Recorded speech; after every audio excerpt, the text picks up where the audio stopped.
The monitor started screaming before I even felt my body convulse. I woke up in my hospital room to chaos. Nurses running, alarms blaring. My husband standing in the corner, phone in hand, face white as a ghost. I was 7 months pregnant, just there for routine diabetes monitoring. Everything had been fine 2 hours ago. Then the doctor said something that made my blood run cold. Someone added insulin to your IV, and a lot of insulin. If you'd been alone another 30 minutes, you wouldn't have woken up. Security pulled up the footage. A blonde woman in scrubs, blue pharmaceutical badge, entering my room at 2:47 a.m., standing over my IV for 6 minutes. My husband went pale when he saw her face. "That's Vanessa," he whispered. We've been, his mistress. His mistress had tried to poison me, tried to kill me and my unborn baby. But that's not even the worst part. When police checked my medical records, they found something horrifying. My own husband had been giving her information. Room number, when I'd be alone, what medications I was on. He'd basically handed me over to be murdered. This is the story of how I survived attempted murder by my husband's mistress, discovered a conspiracy that went deeper than I ever imagined, and fought back with everything I had. Because when someone tries to kill you in your hospital bed, you have two choices: give up or become someone they never saw coming. I chose to fight, and what happened next changed everything. Stay with me. This story gets darker before it gets better. But I promise you, it's worth it. The monitor started screaming before Grace even felt her body convulse. Sharp, piercing, the kind of alarm that brings nurses running. Grace Morrison's eyes snapped open to chaos. Fluorescent lights too bright. Voices overlapping, hands on her arms, her belly, the baby. "Grace, can you hear me?" A nurse leaned over her. Not Marlene, someone else. "You had a seizure." "Stay still." Seizure. The word didn't make sense. Grace was 7 months pregnant. She'd been admitted to Grace Memorial Hospital 3 days ago for routine gestational diabetes monitoring. Everything had been fine. Perfect even. Her blood sugar levels were stable. The baby's heartbeat strong. This wasn't supposed to happen. Grace's hand moved to her belly, pressing, searching. The baby kicked back, hard, insistent, still there, still alive. "The baby?" Grace's voice came out rough. Her throat hurt. "Heartbeat is strong," the nurse said. She was young, maybe 25, dark hair pulled back. Name tag read Jennifer. 142 beats per minute. Grace did what every woman does in medical crisis. She counted her baby's kicks. 1, 2, 3, each movement a promise. Still there, still fighting, still alive. More people crowded into the room. Dr. Rebecca Mitchell pushed through. Grace's OBGYN, 48 years old, competent, calm even in crisis. She'd delivered hundreds of babies. Grace trusted her. "Grace, I need you to focus on me," Dr. Mitchell said. Her hands were already examining, checking. "Can you tell me what you remember before the seizure?" Grace tried to think. Her mind felt foggy, slow, like swimming through honey. "I was sleeping. I woke up, felt strange, then nothing." "What kind of strange?" "Dizzy, shaky, cold." Dr. Mitchell's face tightened, just slightly, enough for Grace to notice. After 10 years as a pediatric nurse, Grace knew that look. Something was wrong. Very wrong. "I'm ordering a full blood panel, immediate." Dr. Mitchell turned to Jennifer. "Get me her IV bag." The one that was just running, bag it, label it, and then I want it tested." IV bag. Grace's eyes moved to the pole beside her bed. A fresh bag hung there, clear fluid dripping steadily through the line into her arm. But there should have been another bag, the one that had been running while she slept. "Why do you want the IV bag tested?" Grace asked. Dr. Mitchell didn't answer right away. She was looking at Grace's chart, frowning. "Your blood sugar levels were perfect at midnight. That was 2 hours ago. There's no reason you should have seized. Unless something changed, unless something was added, unless someone had tampered with the IV." The thought hit Grace like ice water. No, that was crazy. This was a hospital. There were protocols, security, cameras, but Dr. Mitchell had ordered the IV bag tested, which meant she suspected something too. Grace's husband Derek stood in the corner of the room. She hadn't noticed him until now. He was 35, tall, dark hair starting to gray at the temples, hospital administrator. He worked here at Grace Memorial, had worked here for 7 years. He wasn't rushing to her side. He wasn't asking questions. He was just standing there, phone in his hand, face white, staring at her like he'd seen a ghost. Derek? Grace's voice came out weak. He blinked, looked at her, put the phone in his pocket. Grace, thank God you're okay. He moved to the bed, slowly, like he wasn't sure he should. He took her hand. His palm was dry, steady, not sweating, not shaking, just steady. Grace looked at his hands, then at his face, searching for something. She didn't know what. Fear, relief, guilt. His expression was blank, carefully blank. What happened? He asked. I don't know, Grace said. I was sleeping. Then the alarms. Derek nodded, squeezed her hand once, let go, stepped back. He looked at Dr. Mitchell. Is the baby okay? For now, we're running tests. And Grace? We'll know more soon. The door burst open. Security, 2 officers in Navy uniforms. Behind them, Dr. Marcus Webb, hospital security chief, 52 years old, former FBI. Grace had met him twice at hospital functions. He was serious, professional, not the kind of man who showed up for routine medical emergencies. Dr. Mitchell, he said, I need to see the eye bag. Jennifer held it up, already bagged in clear plastic. Evidence bag, that's what it looked like evidence. Dr. Webb took it carefully, held it up to the light. This will go to our private lab. Results in 2 hours. 2 hours? Derek said. That's fast. It's necessary. Dr. Webb's eyes moved to Derek, held there. Just a moment too long. Mr. Morrison, I'll need to speak with you. About what? Standard protocol. Your wife had a medical emergency. We're investigating all possibilities. Investigating what? Dr. Webb didn't answer. He turned to Grace. Mrs. Morrison, I know this is difficult, but I need you to think carefully. Before the seizure, did anyone come into your room? Grace closed her eyes, tried to remember.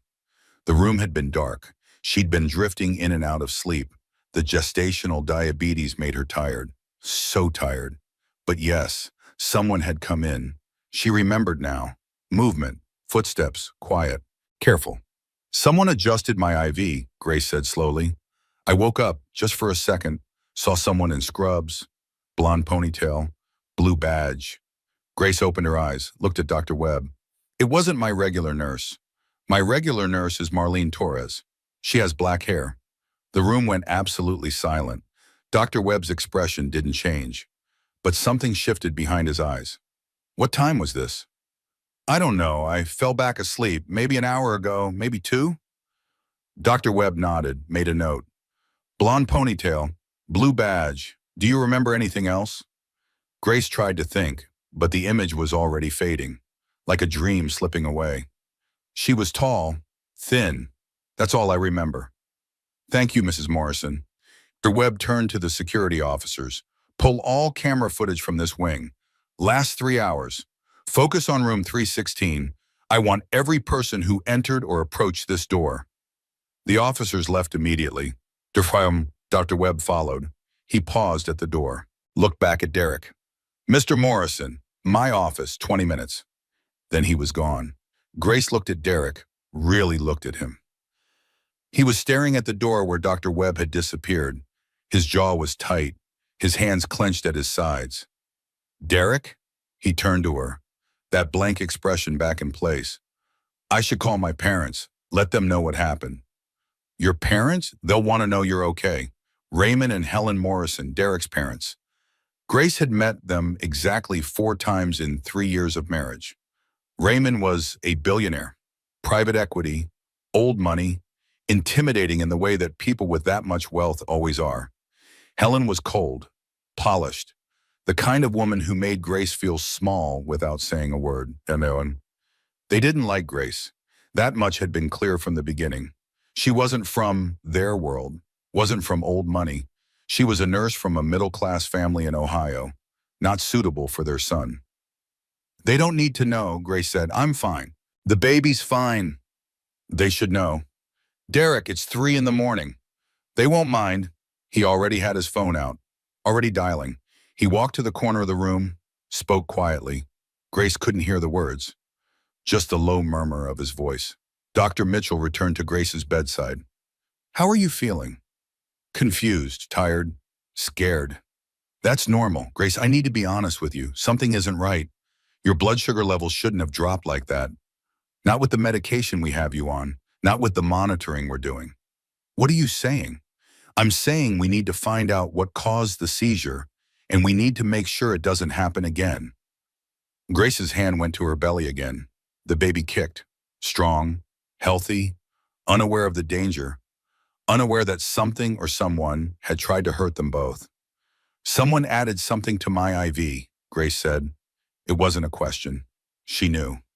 In her bones, she knew. Dr. Mitchell hesitated. We don't know that yet. But you suspect it. I suspect we need more information. Grace looked at Derek again. He was still on the phone, still speaking quietly. His back to her, always his back to her. For months now, he'd been turning away, coming home late, leaving early, distant, distracted. She'd told herself it was work stress. He was up for a promotion, more responsibilities, longer hours. But what if it wasn't work stress? What if it was something else? What if he'd been keeping secrets? What if those secrets had followed him here, into her hospital room, into her IV line? The thought was insane, but Grace couldn't shake it. She touched her hospital wristband, the way every patient does, checking it's still there, checking she's still real, still alive. Grace Morrison, date of birth, medical record number, gestational diabetes, 7 months pregnant. All the facts of her life reduced to plastic and ink. Derek ended his call, came back to the bed. My father is coming. He'll be here within the hour. Derek, it's the middle of the night. He wants to help. Help how? He has resources, connections. If something happened to you, he'll make sure we find out what. Grace wanted to argue, to say they didn't need Raymond Morrison's help, that the hospital would handle it, that everything would be fine. But she was too tired, too scared. And despite everything, despite the distance and the coldness, Raymond Morrison was a man who got things done. If someone had hurt her, if someone had tried to hurt the baby, she wanted them caught. She wanted them punished, even if it meant accepting help from a man who'd never wanted her in his family. Okay, Grace said quietly. Okay. Dr. Mitchell left to check on the test results. The nurses finished their observations and moved to other patients. The room grew quiet, just Grace and Derek, the soft beep of the fetal monitor, the steady drip of the new IV. Grace closed her eyes, not sleeping, just thinking, trying to remember. The blonde woman, the blue badge, something about it nagged at her. Blue badges. Those were for pharmaceutical representatives, not nurses, not doctors. Pharmaceutical reps weren't supposed to be in patient rooms, not alone, not unsupervised. So why had one been in Grace's room at 3 in the morning? Why had she been touching the IV, and why did Derek look so terrified when Dr. Webb mentioned security footage? Grace's mind spun. Too many questions, not enough answers.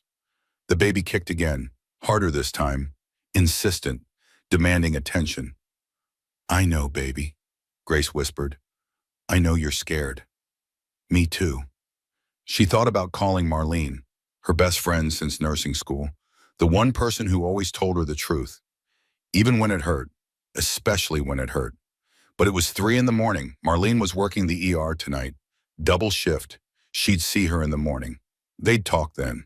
Grace's phone buzzed on the bedside table.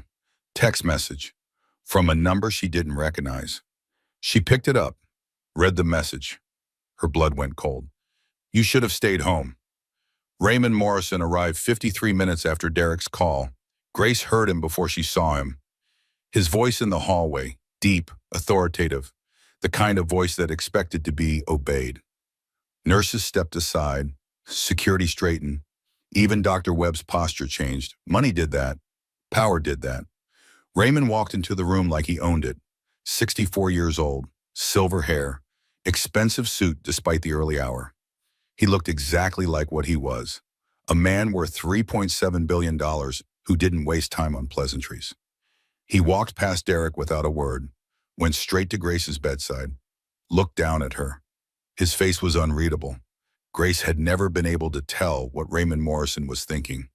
She suspected that was intentional. "Tell me everything," he said. "Not how are you feeling, not is the baby okay, just tell me everything." So Grace did. The seizure, the wrong nurse, the blonde ponytail, the blue badge, the text message. She showed him her phone. He read it without expression, handed it back. "Give that to Dr. Webb. It's evidence." Evidence of what? Attempted harm, possibly attempted murder. The word hung in the air like a bump murder. No one had said it out loud until now. Grace felt sick. Raymond turned to Derek. "Where were you when this happened?" "At home, sleeping. Grace called me after the seizure. I came right away." "You were at home. You're sure?" "Of course I'm sure. And you can prove that." Derek's face flushed red. "What are you suggesting?" "I'm not suggesting anything. I'm asking questions. If someone tried to hurt Grace, we need to eliminate all possibilities, including you." "I'm her husband." "Exactly, which makes you a person of interest." Grace watched the exchange, father and son. The tension between them was always there. Raymond had never thought Derek was ambitious enough, tough enough, smart enough. Derek resented it, tried to prove himself, failed. The cycle repeated endlessly. But right now, Grace didn't care about their issues. She cared about the question Raymond had asked. "Where were you?" Because Grace had called Derek after the seizure. But how long had it taken him to answer? How long had it taken him to get to the hospital? She tried to remember. Everything was fuzzy. The seizure had scrambled her memories, but she thought it had been fast. Too fast maybe, like he'd already been awake, already been nearby, already been waiting for a call. Dr. Webb returned with Dr. Mitchell. They both looked grim. Dr. Webb carried a tablet, security footage. "Mr. Morrison, Mrs. Morrison, I need you to see something." He turned the tablet so they could see the screen. Black and white video, the hallway outside Grace's room. Timestamp read 2:47 a.m. A woman appeared on screen. Blonde ponytail, business attire, blue badge clipped to her jacket. She looked around, checked both directions, then entered Grace's room. The door closed behind her. She was in there for 6 minutes, Dr. Webb said. 6 minutes. That was a long time. Too long to just check an IV, too long to be innocent. The video continued. The woman emerged, looked around again, walked quickly down the hall, disappeared around the corner. Raymond leaned forward. "Can you zoom in on her face?" Dr. Webb tapped the screen. The image froze, enhanced. The woman's face filled the frame. She was young, late 20s, pretty in a sharp, polished way. High cheekbones, thin lips, cold eyes. Grace stared at the face. She didn't recognize her, didn't know her, had never seen her before. At least she didn't think so. But Derek had gone absolutely white. His hands gripped the bed rail so hard, his knuckles turned white. His breathing quickened. He knew her. Grace could see it in every line of his body. He knew exactly who this woman was. Raymond saw it too. "Derek, who is she?" Derek didn't answer, couldn't answer, just stared at the screen like he was watching his life implode. "Derek," Raymond's voice went hard. "Who is this woman?" "That's Vanessa Caldwell." Derek's voice came out barely above a whisper. "She's a pharmaceutical sales rep. She works with the hospital." "Do you know her personally?" The pause was too long. Derek looked at Grace, then at his father, then at the floor. His silence was its own answer. Grace's world tilted, not from medical trauma, from recognition, from understanding, the distant behavior, the late nights, the phone calls he'd take in another room, the smell of perfume that wasn't hers. "You're sleeping with her," Grace said. It wasn't a question. She knew. The way women always know. She'd known for months. She just hadn't wanted to believe it, hadn't wanted to face it, so she'd ignored the signs, made excuses, told herself everything was fine. But everything was not fine. Everything was falling apart. And the woman who just tried to poison her IV was Derek's mistress. Derek opened his mouth, closed it, opened it again. No words came out. What could he say? The evidence was right there on the screen, undeniable, damning. Raymond's expression didn't change, but Grace saw his jaw tighten, the only sign of emotion he'd allow himself. How long? Dad, this isn't the time. How long have you been having an affair? 8 months. 8 months. Grace did the math automatically. 8 months ago was March. She'd gotten pregnant in February, 1 month before Derek started sleeping with someone else. 1 month before he decided his pregnant wife wasn't enough. The room filled with silence. The only sound was the fetal monitor. Steady heartbeat, her baby's heart. The one thing still pure in this moment. Grace counted the beats, 142 per minute. Perfect. Normal, while nothing else was. Marlene burst through the door, still in her ER scrubs, hair wild, face flushed from running. I just heard. Grace, are you okay? Grace had never been so grateful to see another human being in her life. Marlene Torres, her best friend since nursing school, the one who'd held her hand through anatomy exams and her father's funeral, in the miscarriage before this pregnancy. The one who always told the truth. Marlene took one look at Grace's face and knew.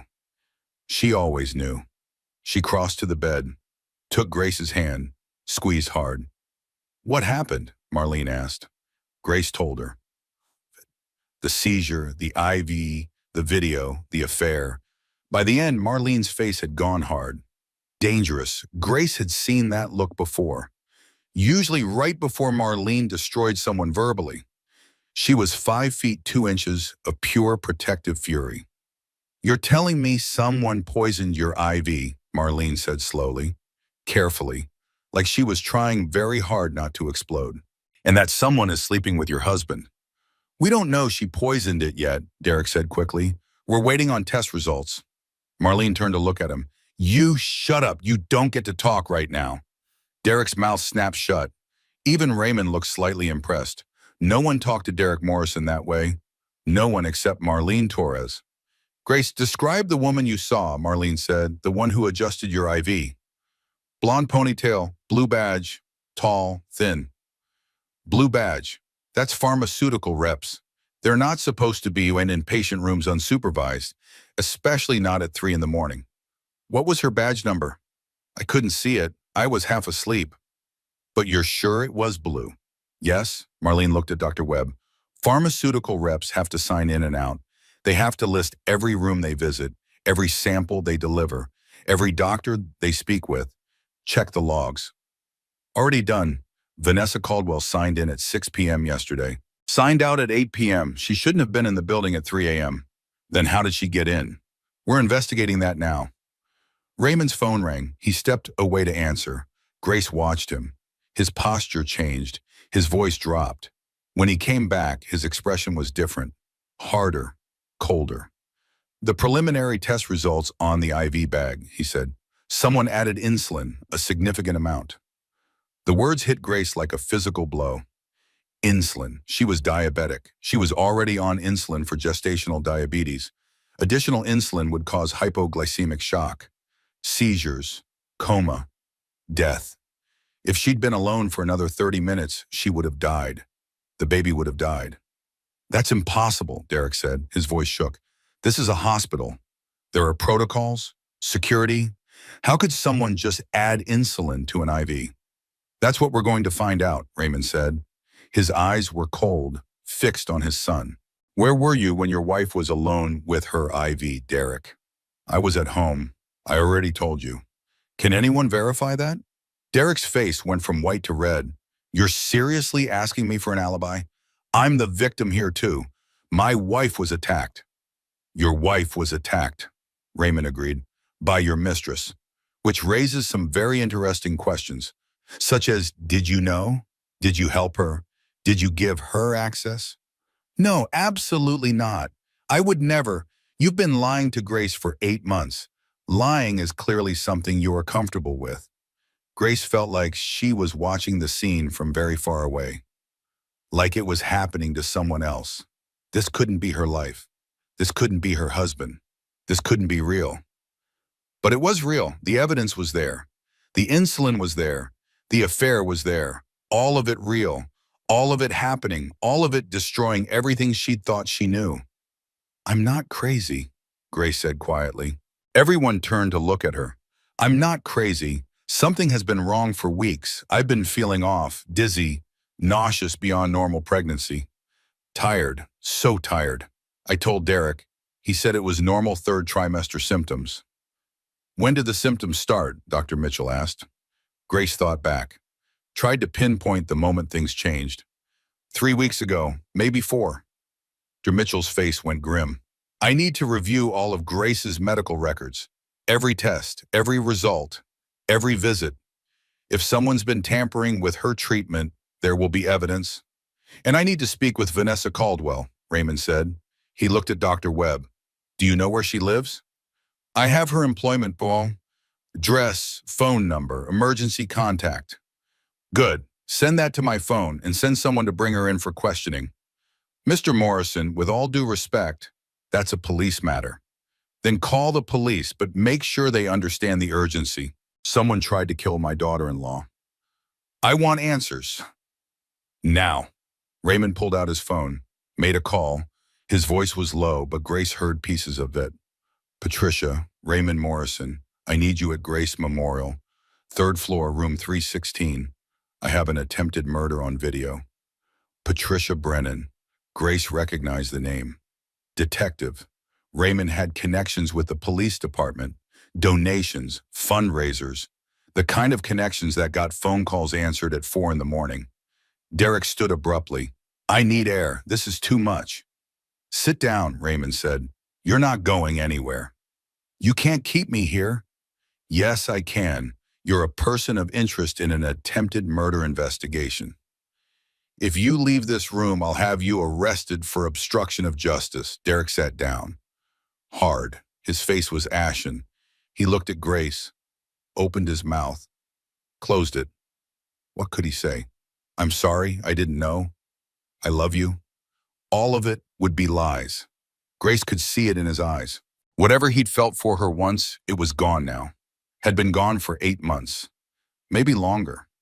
She'd been living with a ghost. A man who looked like her husband, but felt nothing for her. And now that ghost mistress had tried to kill her. Grace touched her hospital wristband again. Checking, making sure. Still real, still alive, still here. The baby kicked. Grace counted. 1, 2, 3, 4. Still fighting, still strong.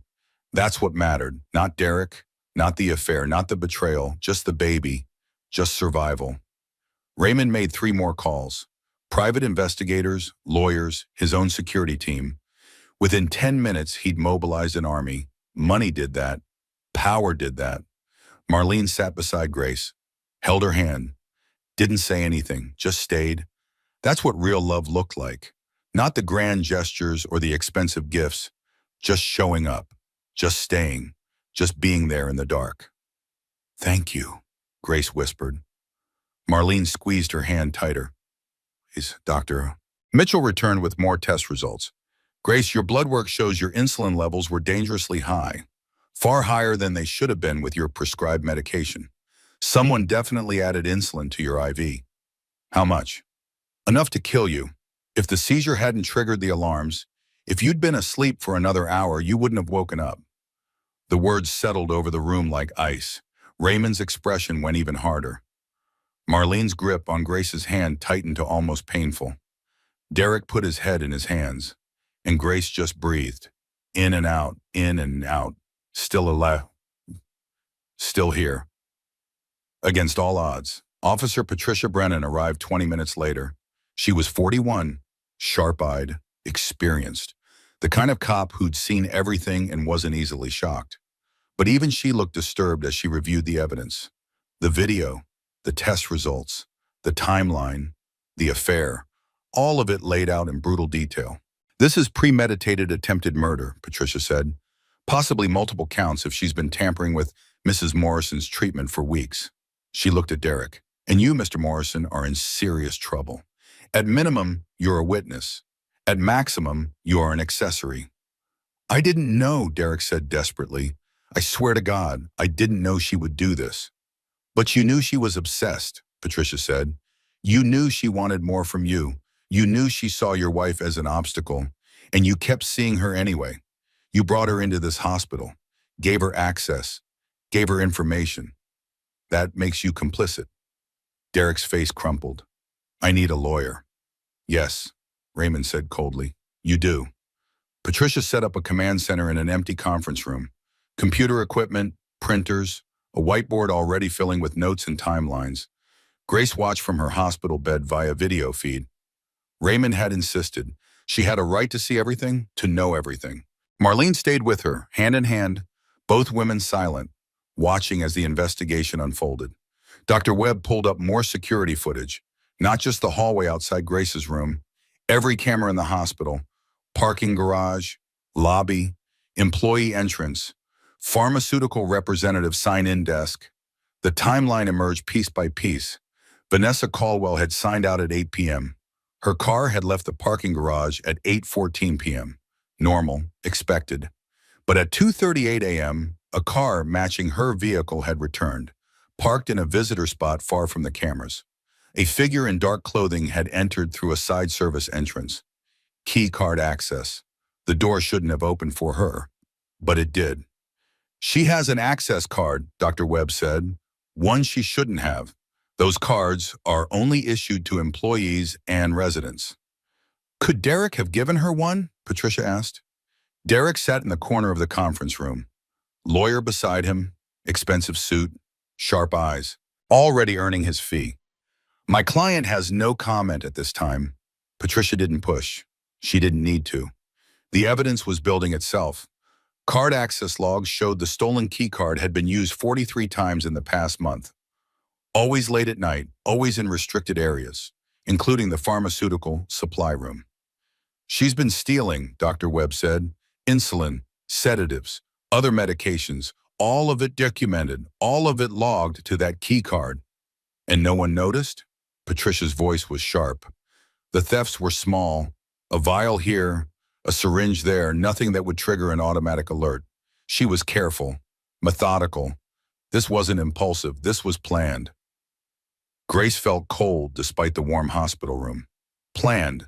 Vanessa Caldwell had been planning to kill her for weeks, maybe longer, taking time, gathering supplies, learning routines, studying weaknesses. And Derek had helped her. Maybe not intentionally, but he'd given her information, access, opportunities. He'd told her when Grace was alone, when her nurse stepped away, when the monitoring equipment was being calibrated. All those casual conversations, all those innocent questions about Grace's health, all of it feeding information to someone who wanted her dead. More footage. Vanessa entering Grace's room at 2:47 a.m. The timestamp was exact, precise. She was visible for just 3 seconds in the hallway. Then the door closed. 6 minutes passed. The door opened. She emerged, walked quickly back toward the service entrance. Patricia froze the frame, enhanced the image. Vanessa's face filled the screen. Clear, undeniable. There was no way to claim it was someone else. No way to argue mistaken identity. Raymond studied the image. She looks pleased with herself. He was right. Vanessa's expression wasn't nervous or guilty. It was satisfied, smug even, like she'd just completed a difficult task successfully, like she'd just done something she was proud of. Grace's stomach turned. This woman had just poisoned her IV, had just tried to kill her and her unborn baby, and she looked happy about it. I want her arrested, Grace said. Her voice came through the video feed, strong, clear. Now, before she runs, before she destroys evidence. Now. Patricia nodded. Already in motion. I have 2 officers at her apartment, 2 more at her office. She's not going anywhere. Raymond made another call. His security team had found Vanessa's car, still in the hospital parking garage, parked in a dark corner, waiting. She's still here, Raymond said, in the building, waiting to see if it worked, waiting to see if Grace dies. The thought was chilling. Somewhere in this hospital, Vanessa Caldwell was walking around. Maybe in the cafeteria, maybe in a bathroom, maybe in another patient's room, free, unaware that she'd been caught, that her crime had been documented, that police were coming for her. Grace wanted to scream, to warn people, to make sure no one else was in danger. But Patricia was already on it. Hospital security was locking down the building, checking every floor, every room, every person who didn't belong. Derek's lawyer whispered something to him. Derek shook his head, whispered back. A sharp exchange. The lawyer sat back frustrated. "My client would like to make a statement," the lawyer said. Patricia's eyebrows rose. "Against my advice, I'm sure." "My client insists," Derek stood. He looked older than 35. Older and smaller and broken. "I want to tell you everything. About the affair, about Vanessa, about what I knew and when I knew it." "Derek, don't," his lawyer said sharply. "I have to. Grace deserves the truth. All of it." Derek looked directly at the camera, directly at Grace. "I met Vanessa 8 months ago. She was making her rounds, visiting doctors, promoting new medications. We started talking. Just talking at first. She was smart, funny, easy to talk to." Grace felt Marlene's hand tighten on hers. A silent reminder, you don't have to listen to this. But Grace did have to listen. She needed to know, needed to understand how she'd gotten here. "It became more than talking," Derek continued. "We started meeting for coffee, then drinks, then dinner.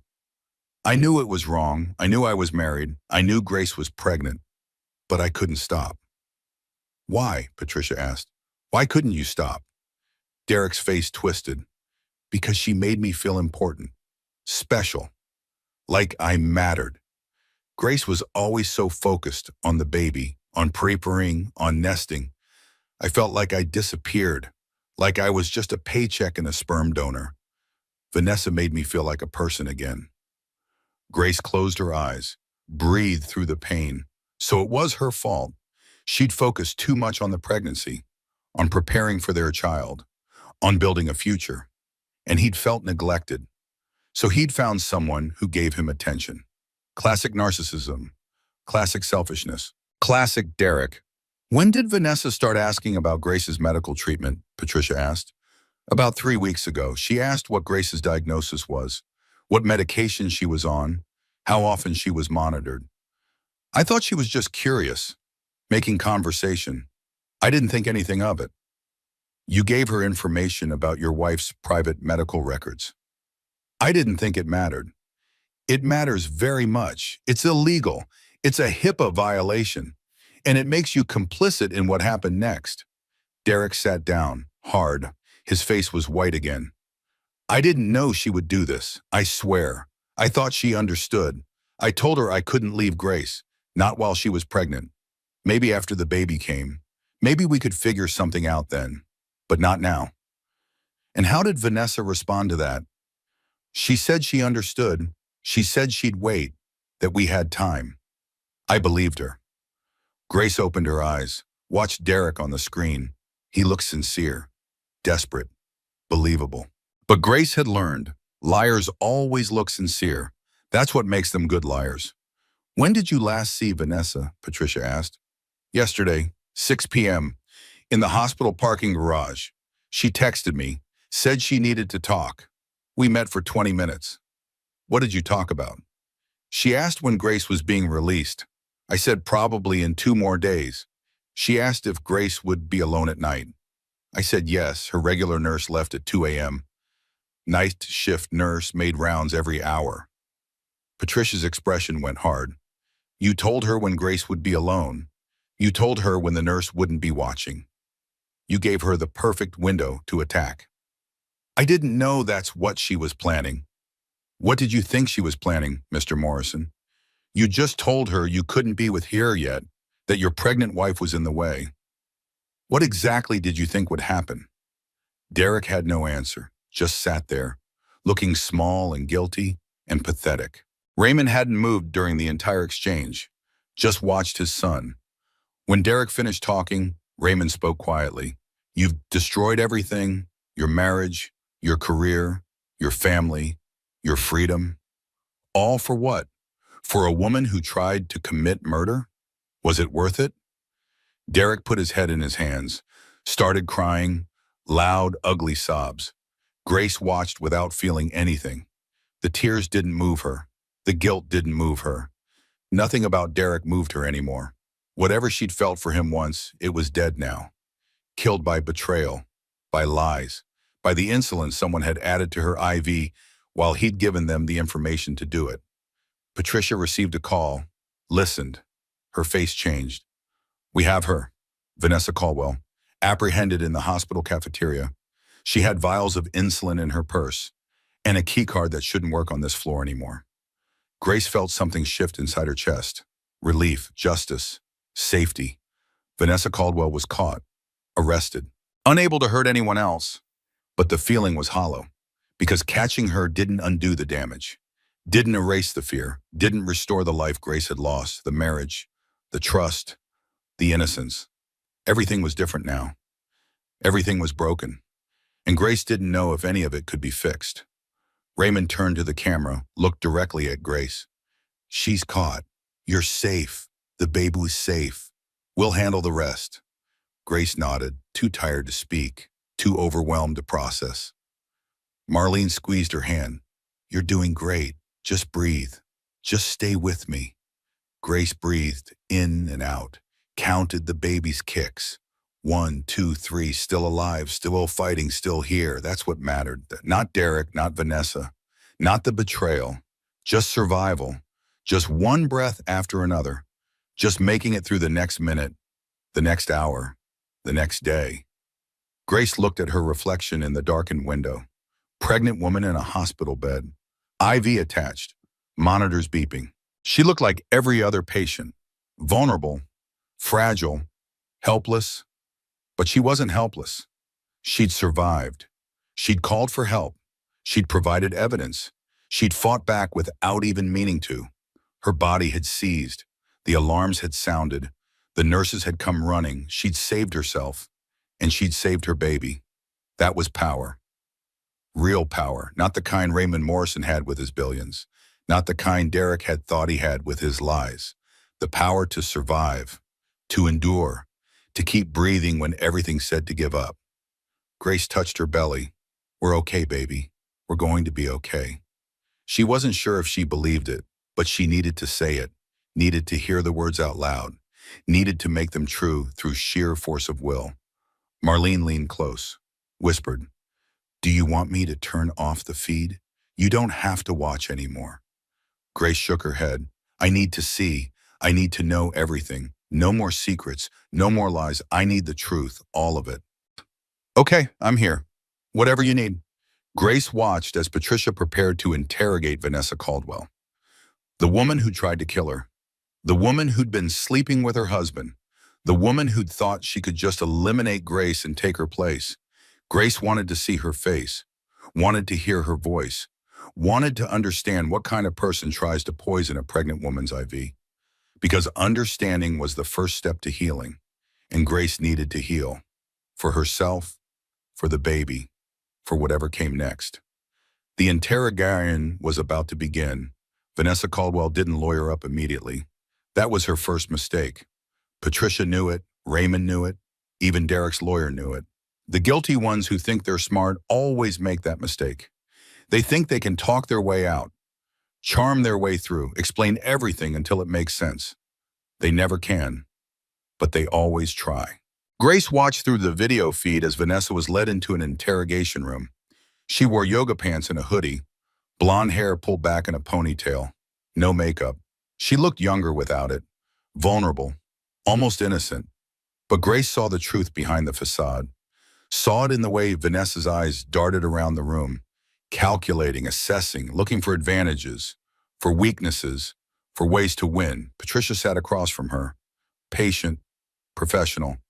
She'd done this thousands of times, knew exactly how to play it. Start gentle, build rapport, let them feel comfortable, safe, then tighten the noose slowly until they hang themselves. "Vanessa, thank you for speaking with me," Patricia said. Her tone was conversational, almost friendly. "I know this must be confusing, scary. Can I get you anything? Water, coffee?" "Water would be good." Patricia signaled to another officer. A bottle of water appeared. Vanessa opened it, drank half in one long gulp. Her hands shook slightly, barely noticeable, but Grace noticed. "Why don't we start simple?" Patricia said. "Tell me about your relationship with Derek Morrison." Vanessa's face softened. "We're in love." 3 words, said simply, like they explained everything, like love was a defense, a justification, a get-out-of-jail-free card. "How long have you been together?" 8 months. Best 8 months of my life. "And you knew he was married?" "Yes, but he wasn't happy. He told me. His marriage was dead long before I came along." Grace's hands clenched on the blanket. Marlene put a steadying hand on her shoulder. "Breathe, just breathe." Patricia continued. "Did Derek tell you he was planning to leave his wife?" "Yes. After the baby. He didn't want to stress Grace during the pregnancy. He's a good man. Thoughtful. Kind." The words twisted like knives. Kind. Thoughtful. Derek, the man who'd been lying to Grace for 8 months, who'd given her mistress information to hurt her, who'd sat in the corner while his wife almost died. "But babies complicate things," Patricia said gently. "Child support, custody, split holidays. He'd never fully be yours, would he?" Vanessa's expression flickered, just for a second, but Grace saw it. The anger, the resentment, the jealousy, all of it right there on her face before she smoothed it away. "We would have figured it out. We love each other." "So why were you in Grace Morrison's hospital room at 2:47 this morning?" "I wasn't. We have video footage." Vanessa went very still. "That's impossible. The hospital has security cameras. We have clear footage of you entering room 316. You were there for 6 minutes. What were you doing?" "I wanted to see her, see who Derek was choosing over me, just for a little while longer. I just wanted to understand." "And you brought insulin with you." "Wait for me. I'm a pharmaceutical sales rep. I carry samples." "You added it to her IV bag." "I didn't. We have the IV bag. We have your fingerprints on it. We have test results showing dangerously high levels of insulin, enough to kill her, enough to kill the baby. You did that, Vanessa. You tried to murder a pregnant woman." Vanessa's face went white, then red. Her composure cracked. "You don't understand. It's not what you think." "Then explain it to me. Make me understand." Grace watched Vanessa's hands on the table. She kept spreading her fingers flat, then curling them into fists, over and over. The same nervous gesture Grace made when she was trying not to panic. It was unsettling, disturbing, seeing her own mannerism in the woman who'd tried to kill her. "Derek promised me," Vanessa said. Her voice had changed. Higher, younger, almost childlike. "He promised he'd leave her after the baby, but I knew he wouldn't. Babies change everything. He'd stay for the baby, stay for the child support, stay because it was easier than leaving." "So you decided to help things along?" "Well, I was trying to help him. He was trapped. Miserable. She trapped him with that baby. I was setting him free." Patricia leaned forward. "You do understand that's not how the law sees it. You tried to kill someone. That's attempted murder. Possibly 2 counts if we include the unborn child. That's 25 years to life in prison." "But I love him. Doesn't that matter?" "No, it doesn't. Love doesn't excuse murder." "It wasn't murder. It was liberation. I was liberating Derek from a life he didn't want, from a woman who didn't understand him, from a future that would have made him miserable." The room went absolutely silent. Even Patricia looked stunned. Grace felt sick. Vanessa actually believed it, actually thought she was the hero of this story, that she'd been doing Derek a favor. Doing the world a favor, removing an obstacle, solving a problem. She dehumanized Grace completely, turned her into a thing, an object, an inconvenience to be eliminated. Not a person, not a wife, not a mother carrying a child, just an obstacle standing in the way of what Vanessa wanted. Patricia recovered quickly. "Vanessa, I need to be very clear. You're confessing to attempted murder. You're telling me that you intentionally added insulin to Grace Morrison's IV with the intent to kill her. Is that correct?" Vanessa blinked. Realization dawned. "I want a lawyer." "Too late for that. You've already confessed. On camera, with witnesses. Everything you have said will be used against you in court. Patricia stood, signaled to the officers waiting outside. Vanessa Caldwell, you're under arrest for attempted murder. You have the right to remain silent. Anything you say can and will be used against you in a court of law. The Miranda rights continued. Vanessa sat frozen, shocked, like she couldn't understand how this had happened, how her love story had turned into a crime, how she'd gone from Derek's savior to a woman facing life in prison. Grace watched her being led away in handcuffs, watched her face crumple, watched her cry, and felt nothing. No satisfaction, no revenge, no joy, just emptiness, just exhaustion, just the overwhelming weight of everything that had happened. She really thought she was the victim in this story, Grace said quietly. Marlene nodded. Narcissists always do. Raymond appeared in the doorway of Grace's hospital room. He'd watched the interrogation from the conference room. Now he came to check on Grace, not out of affection. Raymond Morrison didn't do affection, but out of duty, out of responsibility, out of whatever drove him to fix problems and right wrongs. She's been arrested, he said. Bail will be set at $5 million. She won't make it. Her family doesn't have that kind of money. And Derek? He's being questioned separately. His lawyer is trying to limit the damage. But there's no question he was complicit. He gave her information, access, opportunity. The district attorney will decide what charges to file, but at minimum, he's looking at accessory to attempted murder. Grace nodded, took it in, processed it. Derek was going to prison. Her husband, the father of her baby, the man she'd married 3 years ago in a small ceremony that Raymond and Helen hadn't bothered to attend. All of it gone. All of it destroyed by secrets, by lies, by insulin in an eye bag. I want a divorce, Grace said. The words came out clear, strong, certain. I want full custody. I want him to have no rights, no access, no contact. I want him gone from our lives completely. Raymond nodded. My lawyers will handle it, whatever you need. I need to sleep. I need to process. I need to be alone for a while. Raymond understood. He left without argument. Marlene hesitated. You want me to go too? Just for a little while. I'll call you later. Marlene hugged her, tight, fierce. I'm so proud of you.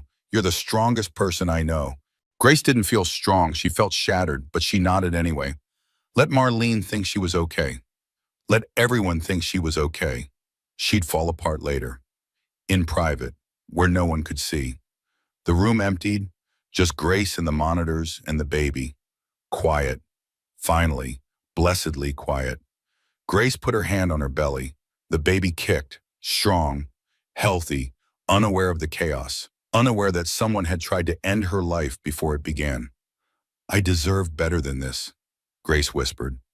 I deserved a husband who protected me, not one who brought danger to my door. I deserved honesty, loyalty, love, real love, not whatever Derek was pretending to feel. The words felt good, felt true, felt necessary. Grace needed to say them out loud, needed to hear them, needed to believe them.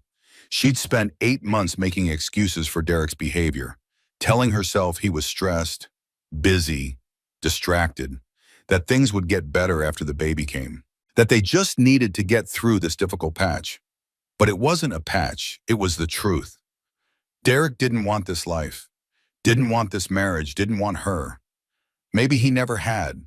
Maybe she'd been convenient, safe, the kind of woman you marry when you're 30 and your parents are pressuring you to settle down. But he'd never loved her. Not really. Not the way she'd loved him. And his mistress had seen that, had exploited it, had tried to remove Grace permanently so she could slide into her place. Grace's phone buzzed. Text message from the same unknown number. She picked it up, read it. Her blood ran cold again. This isn't over. Grace stared at the message. Vanessa was in custody. Derek was being questioned. Who was sending these texts? Who else was involved? She forwarded the message to Patricia immediately, then turned off her phone. She couldn't deal with any more tonight, couldn't process anymore, couldn't think anymore. The baby kicked again. Grace counted. 1, 2, 3, 4, 5. A whole conversation. Baby was awake, active, healthy. "We're going to be okay," Grace whispered. "I don't know how, but we will, I promise." She closed her eyes, let exhaustion pull her under, let sleep claim her. Tomorrow she'd deal with lawyers and police and divorce papers and protective orders. Tomorrow she'd start figuring out how to rebuild a life from ruins. But tonight she just needed to survive, just needed to rest, just needed to believe that morning would come, that she'd wake up, that the nightmare would be a little more bearable in daylight. Grace Morrison, 32 years old, 7 months pregnant, almost murdered, fell asleep in her hospital bed and dreamed of nothing, just blessed empty darkness, just the silence of a mind too overwhelmed to produce dreams, just survival. One breath at a time, 3 in the morning. Grace had insisted everyone go home. Raymond had left reluctantly. Marlene had double-checked 3 times before finally heading back to her apartment. Even the nurses had stopped hovering quite so much. Their rounds stretched from every 30 minutes to every hour. Grace was alone. Finally. Truly alone. Private security stood outside her door. 2 men Raymond had hired. Ex-military, competent. But they were outside. In here, it was just Grace in the darkness and the baby. She couldn't sleep. Every time she closed her eyes, she saw Vanessa's face on the security footage. Saw Derek's expression when he had admitted the affair. Saw the vials of insulin. Saw her own mortality reflected back at her in harsh hospital lighting.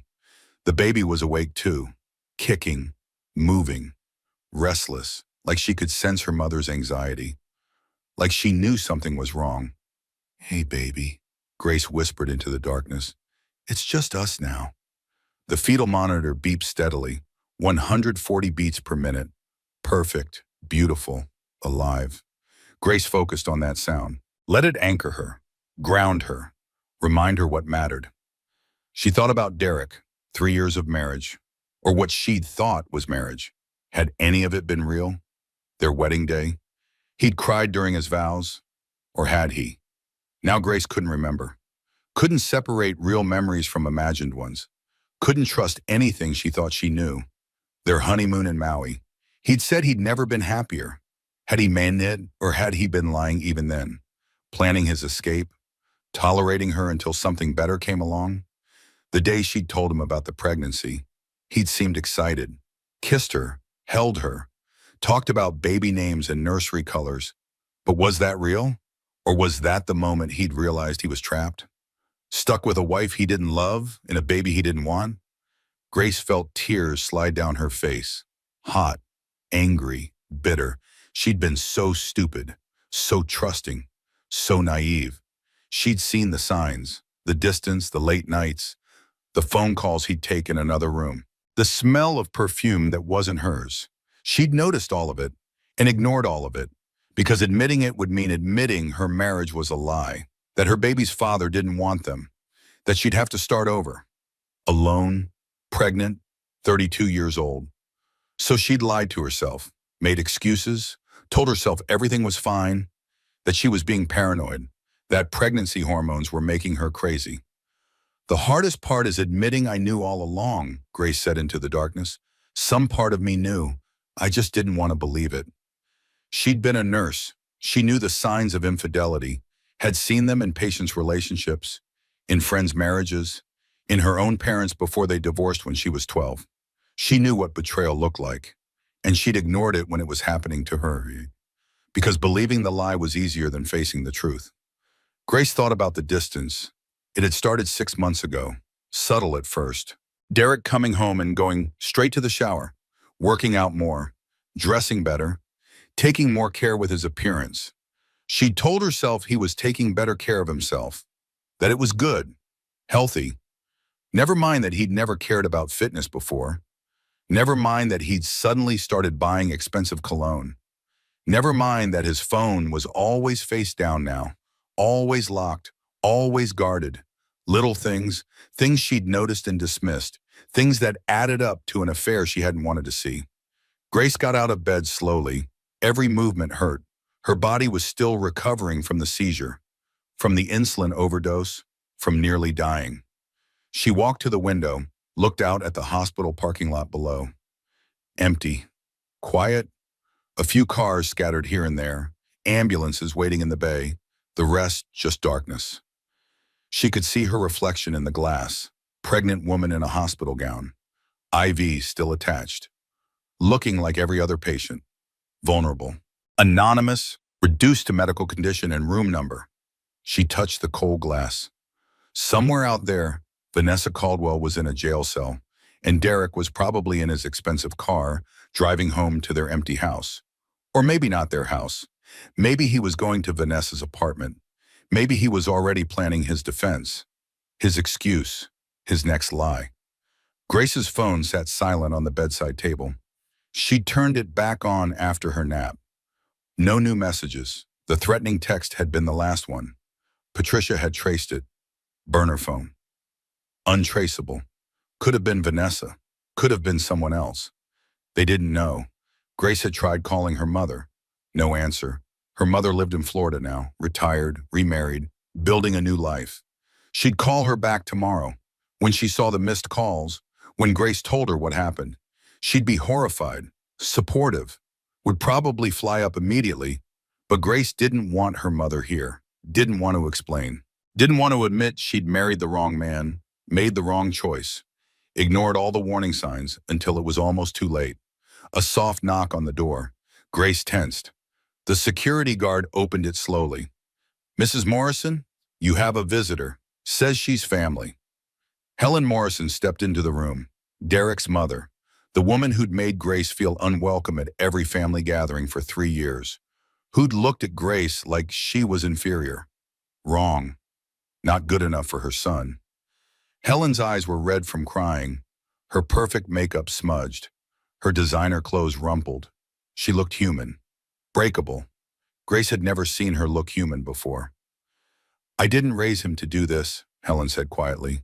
It wasn't an apology, not quite. But it was something, an acknowledgement, a crack in the perfect facade. Grace didn't know what to say. What was there to say? "Your son is a liar. Your son helped someone try to kill me. Your son destroyed everything." None of it would help. None of it would change anything. Helen sat in the chair by the bed, silence stretched between them, uncomfortable, heavy, the weight of everything unsaid. "I've been calling Derek all night," Helen said finally. "He won't answer. Maybe he's with his lawyer. Maybe he's a coward." That got Grace's attention. Helen Morrison never criticized Derek. He was her golden child, her only child, perfect in every way. Or so Grace had thought. "I knew he was distant with you," Helen continued. Her hands shook as she clutched her purse. "I thought that was just Derek. He's never been warm, not since he was a boy. But I should have said something. Should have asked if you were okay. Would it have mattered? Probably not, but I should have tried." Helen finally looked at Grace, really looked at her. Not the dismissive glance she usually gave, not the judgment, just looked. Woman to woman, mother to almost mother. "You're having my grandchild, my first grandchild, and I've been treating you like an inconvenience." Grace's throat tightened. She didn't want to cry in front of this woman, didn't want to show weakness, didn't want to give Helen Morrison the satisfaction of seeing her break. "I'm sorry," Helen said. 2 words she'd never said to Grace before. 2 words that didn't fix anything but somehow mattered anyway. "Thank you," Grace managed. Helen opened her purse, pulled out a small photo album. "I thought you might want to see these, Derek as a boy." She flipped through pages. Normal childhood photos, birthdays, holidays, little league, school pictures, a life documented in snapshots. "He used to be sweet," Helen said. "Genuinely sweet, loving, affectionate.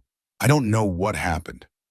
She stopped on a photo of young Derek hugging a golden retriever. He couldn't have been more than 11. Smiling, happy, innocent. "That was Ranger," Helen said. "Derek loved that dog more than anything. When Ranger died, Derek just shut down. 11 years old. Didn't cry, didn't talk about it. Just went cold. Like he'd decided feelings were too dangerous, too painful. Better to feel nothing at all." Grace studied the photo, trying to see the man she'd married in this child's face. trying to understand, not to excuse, but to understand. I'm not making excuses, Helen said quickly. What he did is unforgivable. Helping that woman, betraying you, putting you and the baby in danger. Nothing justifies that. I just wanted you to know he wasn't always this person. I don't love him anymore, Grace said. The words came out before she could stop them. But they were true. Sitting in this hospital bed, nearly murdered, she realized the love had died. Maybe weeks ago, maybe months ago, maybe the moment she'd stopped ignoring the signs and started seeing the truth. Helen nodded, didn't argue, didn't defend her son. Then my grandchild deserves better than growing up around that. What are you saying? I'm saying whatever you need, you have it. Legal support, financial support, a place to stay when you are released. You shouldn't have to face this alone, not from Derek, but from me and Raymond. We're making this right. Grace stared at her. This was the last thing she'd expected. Helen Morrison offering help, support, alliance. The woman who'd barely tolerated Grace for 3 years was now offering to stand beside her. But wait till that, Grace asked. Because you're carrying my grandchild. Because you were almost murdered in your hospital bed. Because my son is complicit. Because it's the right thing to do. Helen's voice broke. Because I failed you. I saw Derek pulling away, saw him changing, saw the signs, and I said nothing. Did nothing, that makes me complicit too. No, this isn't your fault. Isn't it? I raised him. I shaped him. I taught him that feelings were weakness, that vulnerability was failure, that image mattered more than truth. I created the man who could lie to his pregnant wife for 8 months. That's on me. Grace didn't know what to say. Helen was right and wrong at the same time. Derek made his own choices, but families shape us, damage us, teach us what love looks like. And maybe Derek had never learned what real love was. Maybe he'd only learned performance, facade, the appearance of feeling without the substance. I can't think about this right now, Grace said. I'm too tired, too overwhelmed.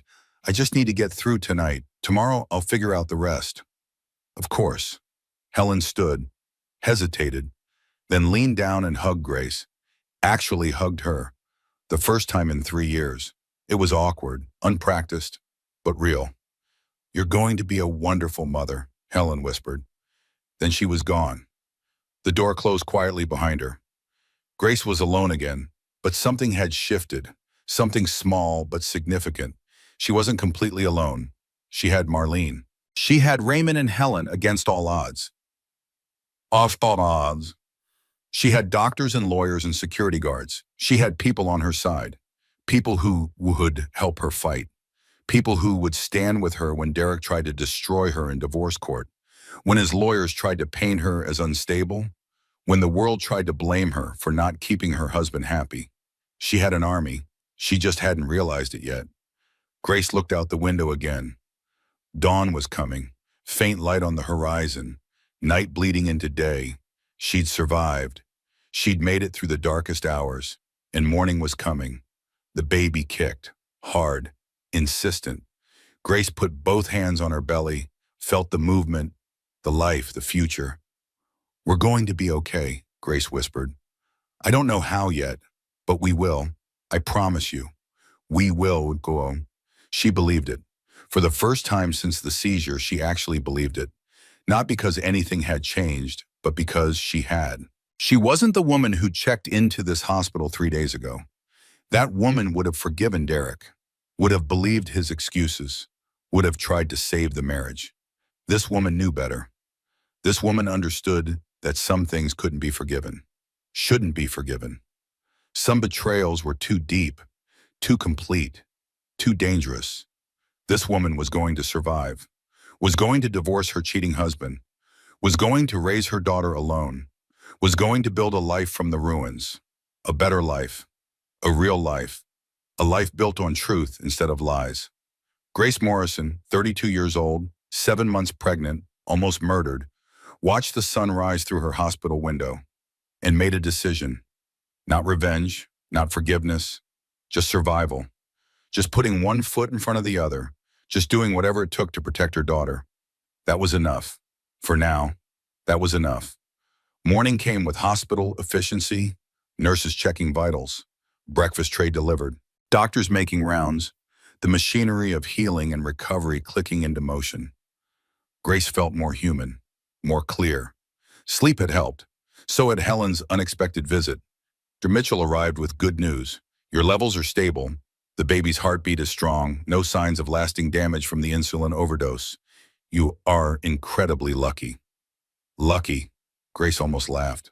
Lucky to have survived attempted murder. Lucky to have caught it early. Lucky to have alarms that worked and nurses who responded and video cameras that captured everything. Some luck. But she understood what Dr. Mitchell meant. It could have been worse. She could have died. The baby could have died. They could both be gone. Instead, they were here, alive, fighting. When can I go home? Grace asked. A few more days. I want to monitor you closely. Make sure there are no delayed reactions, no complications. We're being cautious. Grace nodded. She didn't want to stay in the hospital. But she understood. Safety first, for her, for the baby, for everyone. Raymond arrived mid-morning with lawyers, 3 of them, expensive suits, leather briefcases, serious expressions. They spread documents across the rolling table beside Grace's bed. We're building multiple cases simultaneously, one lawyer explained. Her name was Claire Hartley, Raymond's assistant, 45, competent, efficient. She'd been with Raymond for 15 years. Criminal case against Vanessa Caldwell. Civil case against Vanessa for damages, divorce from Derek, restraining orders, custody arrangements. This is comprehensive. Grace felt overwhelmed. I don't even know where to start. You don't have to, Claire said kindly. That's what we're here for. You just need to sign where indicated and tell us what you want, your goals, your priorities. We'll make it happen. What did Grace want? She thought about it, really thought about it. Not revenge. That wouldn't heal her, wouldn't protect the baby, wouldn't rebuild her life. But justice, yes. Justice and safety and the resources to start over. To raise her daughter without Derek's toxicity, without his lies, without his family's judgment. I want full custody, Grace said.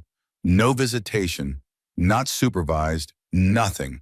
I don't want Derek anywhere near my daughter, ever. The lawyers made notes. Given his complicity in the attempted murder, that's achievable. The court will prioritize the child's safety.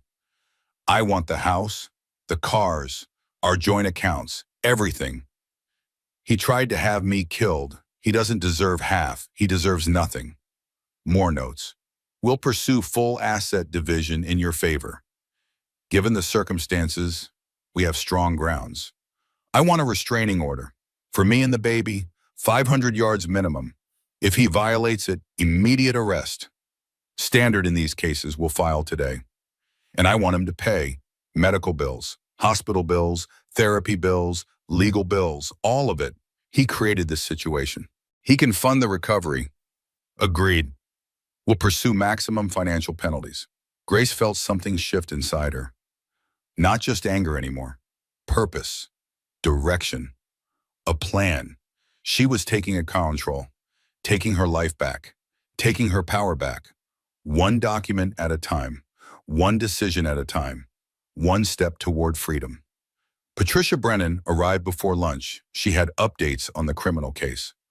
Vanessa Caldwell is being charged with attempted murder of an unborn child, assault with a deadly weapon, and breaking and entering.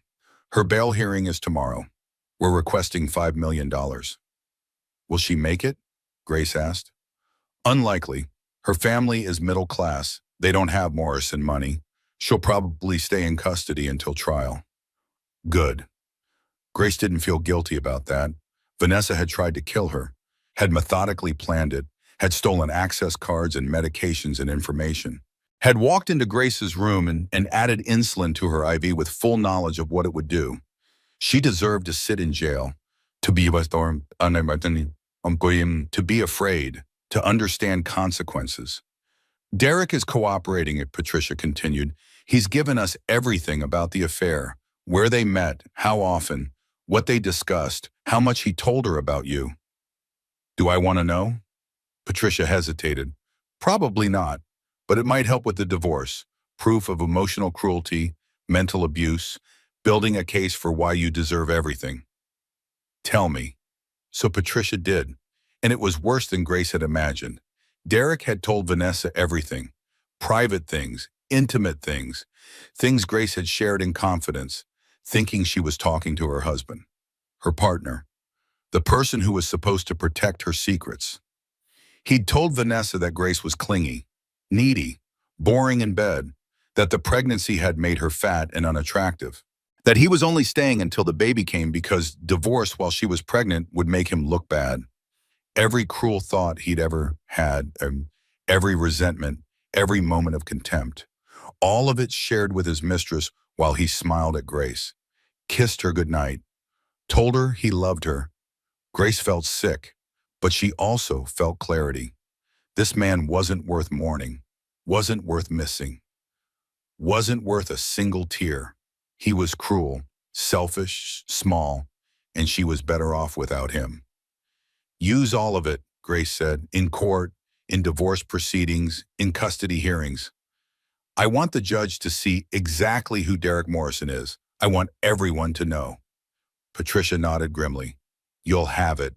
Marlene arrived during lunch, brought Yule food from outside. Italian, Grace's favorite. Pasta with marinara, garlic bread, salad with balsamic vinegar.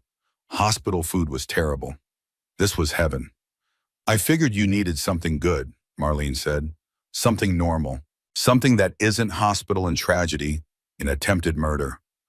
Grace almost cried. This was what real friendship looked like. Bringing pasta, sitting beside the bed, just being there, not trying to fix anything, not offering empty platitudes, just showing up with garlic bread and love. They ate in comfortable silence. Then Marlene spoke. Derek called me this morning, asked me to talk to you, to tell you he's sorry, that he didn't mean for any of this to happen, that he loves you. What did you tell him? I told him to go to hell, that he's dead to me, that if I see him, I'll kick him in the balls so hard, he'll need his own hospital room. Grace laughed, really laughed, for the first time since the seizure. It felt good, felt normal, felt human. Thank you, Grace said, for everything, for being here, for bringing pasta, for threatening Derek's testicles, for being you. Always, you're stuck with me. Even when you try to get rid of me, I'm like herpes, forever. Grace laughed again. Marlene always knew how to lighten the darkness, how to find humor in tragedy, how to make survival feel possible. I'm scared, Grace admitted, about the baby, about being a single mother, about starting over at 32, about everything. Of course you're scared. You'd be crazy not to be, but you're also strong, stronger than you know. You survived attempted murder. You faced down a billionaire father-in-law. You're kicking Derek out of your life. That's not weakness. That's power. I don't feel powerful. Nobody does. Power isn't a feeling. It's a choice. You're choosing to serve it, to fight, to protect your daughter. That's power. Real power.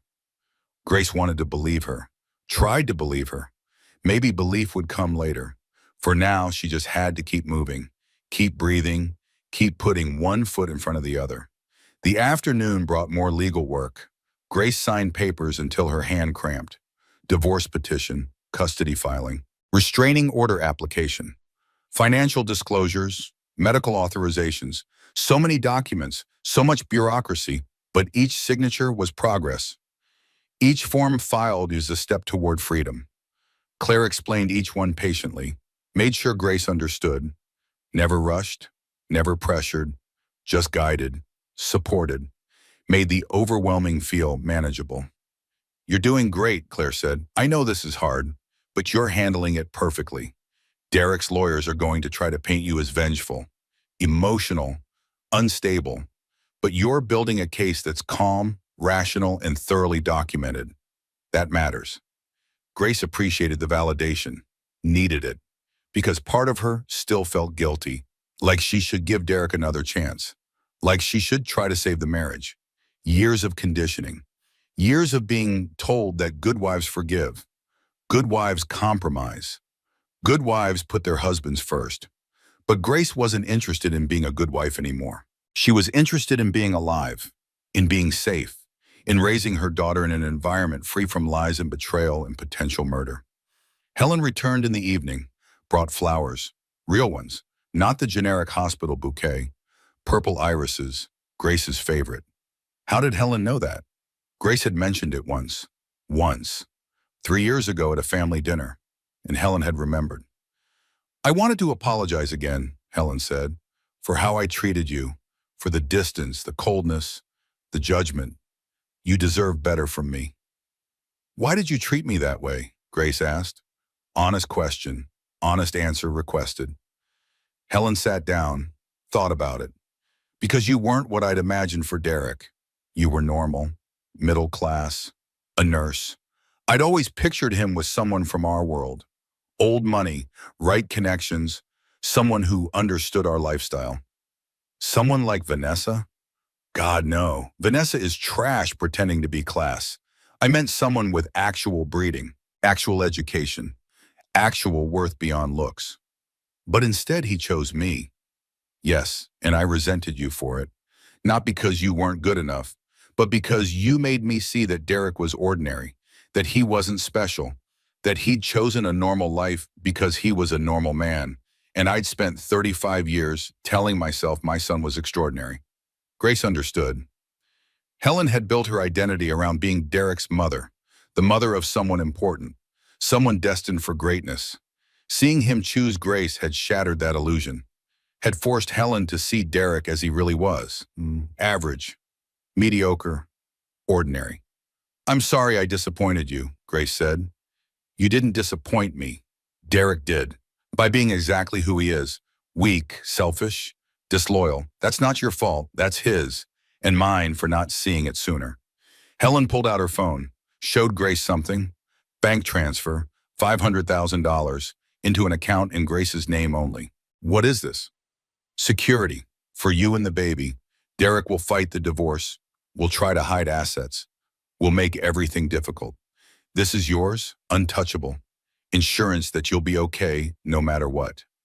Grace stared at the number. $500,000. More money than she'd ever had. More than she'd earned in 10 years of nursing. Just given to her. By a woman who'd barely tolerated her existence. I can't accept this. Yes, you can. You're carrying my grandchild. You were almost murdered because of my son's choices. This is the least I can do. Take it. Use it. Build a life. Raise my grandchild. Be happy. That's all I ask. Grace's eyes filled with tears. Thank you. I don't know what to say. Say you'll let me be part of the baby's life. Not now. Not while everything is fresh and painful. But someday, when you're ready, I want to be a grandmother, a real one, not the cold, distant kind I've been in practice. I'd like that, Grace said honestly, because despite everything, she believed Helen, believed her regret, believed her desire to change, believed that people could grow, could learn, could become better versions of themselves. Helen hugged her again, warmer this time, more natural. You're going to be okay, Grace. I know it doesn't feel like it now, but you will be. You're stronger than you think. After Helen left, Grace sat in the quiet, processed everything. The money, the support, the unexpected alliances. Her life was still in ruins, but people were helping her rebuild. People she'd never expected. People who should have been her enemies were becoming her allies. Maybe that's what survival looked like. Not doing it alone, but accepting help, building community, letting people surprise you, letting them be better than you'd thought possible. Grace pulled out her phone, changed all her passwords, every single one. Bank, email, social media. She used her nursing school student ID number, the one from before Derek. From when she was just Grace, not Grace Morrison, just Grace, reclaiming her identity, one password at a time, one decision at a time, one breath at a time. The baby kicked hard, sharp jab under her ribs. Grace smiled. I know, baby. I'm scared too. But we're going to be okay. Your grandma just gave us $500,000. Your great-grandpa is building an army of lawyers. Your Auntie Marlene is ready to fight anyone who looks at us wrong. We're not alone. We're surrounded by people who love us. It felt true saying it, felt real, felt possible. For the first time since the seizure, Grace felt something other than fear and anger and pain. She felt hope, small, fragile, but there. Hope that maybe this nightmare would end. Hope that maybe she'd survive this. Hope that maybe somehow everything would work out. Grace Morrison, 32 years old, 7 months pregnant, almost murdered, allowed herself to hope, and it felt like the beginning of healing. Raymond's legal team descended on the hospital like a well-organized invasion. They'd commandeered another conference room, turned it into a war room, whiteboards filled with timelines, boxes of documents, laptops and printers and phones. It looked like they were preparing for battle, because they were. Grace sat in on the strategy session via video link, still in her hospital bed. Still monitored, but present, involved. This was her life they were dismantling and reconstructing. She needed to see it, understand it, control it as much as possible.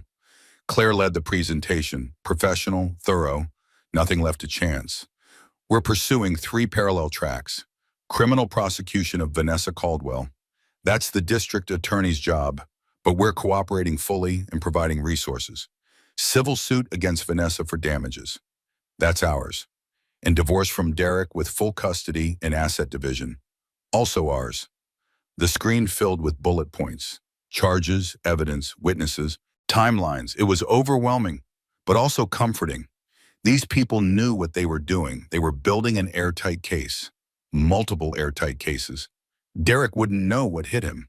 The criminal case is strong, Claire continued. We have video evidence, physical evidence. The IV bag with Vanessa's fingerprints and the added insulin. Her confession during interrogation. Derek's testimony about providing information. And the threatening text to Grace. The district attorney is confident about conviction. What's she facing? Grace asked. 25 to life. Attempted murder carries a minimum of 15 years. Attempted murder of a pregnant woman can double that. Add in the other charges and she's looking at decades in prison. Good. Grace felt no sympathy, no regret. Vanessa had tried to kill her, had planned it methodically, had walked into her hospital room with murder in her heart and insulin in her hands. She deserved prison. Deserved to lose her freedom the way she'd tried to make Grace lose her life. The civil case will pursue damages, another lawyer explained. His name was Marcus Bennett, 50, gray hair, sharp eyes. Medical expenses, pain and suffering, emotional distress, lost wages if you're unable to work, punitive damages for intentional harm. We're looking at millions. Vanessa doesn't have millions. No, but her family does. And their homeowner's insurance might cover some of it, plus future wage garnishment. We'll collect one way or another. Grace nodded. She didn't care about the money. Not really. She cared about accountability, about making Vanessa understand that actions have consequences, that you can't try to kill someone and walk away unscathed. The divorce is more complicated, Claire said. Derek will fight it. He'll claim he's a victim too, that Vanessa manipulated him, that he had no idea what she was planning. His lawyers will try to preserve his assets, his reputation, his future. But we have leverage, Marcus added. His complicity, his confession to police, the HIPAA violations, giving his mistress access to confidential medical records. That's criminal. That's license revoking. That's career ending. His lawyers know that. They'll want to settle quickly, quietly, before it becomes more public. I don't want quiet, Grace said firmly. I want everyone to know what he did. I want the hospital to know he violated patient privacy. I want his family to know he helped someone try to murder his pregnant wife. I want the world to see exactly who Derek Morrison is. The lawyers exchanged glances. Claire spoke carefully. That's your right, but it might be harder on you. Media attention, public scrutiny. People will have opinions about your marriage, your choices, whether you should have seen the signs. Let them have opinions. I'm done protecting Derek, done making his life easier, done caring what people think. I want justice. I want truth. I want everyone to see. Raymond had been silent until now, watching, listening, taking it all in. Now he spoke. Do it. Full transparency. I'll handle any media fallout. I'll protect Grace from harassment. But let the truth come out. Derek needs to face consequences, real consequences, not just financial, social, professional, personal. He needs to lose everything the way he almost made Grace lose everything. The lawyers nodded, made notes, adjusted strategy. Grace felt a fierce satisfaction. This was happening. Derek's carefully constructed life was about to implode. His reputation would be destroyed, his career finished, his future uncertain. Exactly what he deserved. Patricia Brennan joined the meeting, updated everyone on Derek's status. He's been questioned 3 times. Each time, more evidence of his involvement emerges. He gave Vanessa Grace's medical information repeatedly, told her when Grace would be alone, which medication she was on, how to access the hospital after hours. He even gave her his employee key card temporarily. Grace's hands clenched, so it was worse than they'd thought. Derek hadn't just been careless. He'd been actively involved, had given Vanessa the tools she needed, had basically handed his wife over to be murdered. We're charging him as an accessory to attempted murder, Patricia said. His lawyer is fighting it, but the evidence is overwhelming. He'll be convicted. What's he facing? 10 to 15 years, could be less with good behavior and cooperation. But he's going to prison, that's certain. Grace processed this. Derek in prison, orange jumpsuit, shared cells, no privacy, no luxury, no escape. She tried to feel something, satisfaction, victory, justice, but mostly she just felt tired, empty, like watching her old life die while not quite believing in the new one yet. There's something else, Patricia said. Her expression changed, became more serious. We've been reviewing Grace's medical records from the past few months. There are irregularities. Dr. Mitchell appeared on the screen. She'd been working with the legal team, reviewing everything, looking for patterns. Someone accessed Grace's medical files multiple times over the past 8 weeks. Not just Derek, other accounts, other IP addresses, some from hospital computers, some from external sources. Grace felt cold. Vanessa? Some of them, yes, but not all. There's another person. We haven't identified them yet, but they were looking at your records, your test results, your medication schedules, everything. Who? We don't know. Hospital IT is investigating. But Grace, this might not be over. Vanessa had help, or someone else was involved. We need to find out who. The room went quiet, everyone processing. Grace felt her security crumble. She'd thought it was over. Vanessa caught, Derek exposed, justice in motion. But there was someone else. Someone still out there, still unknown, still potentially dangerous. I want increased security, Raymond said immediately. Double the guards outside Grace's room. No visitors without ID verification. No staff Grace hasn't met before. Lock this down completely. Dr. Webb joined the conversation. We're reviewing all access logs, all employee records, anyone who had contact with Grace or her records. This is now a full hospital investigation. Grace wanted to scream, wanted to cry, wanted to disappear, but she couldn't. She had to stay strong, had to protect the baby, had to survive whatever came next. Marlene squeezed her hand. We're here, we're not leaving. You're safe, we'll figure this out. Grace nodded, tried to believe it, but fear was creeping back. Cold, insistent, relentless. She'd thought the nightmare was ending, but it was just getting more complicated. The meeting continued, more evidence reviewed, more strategies discussed, more contingencies planned.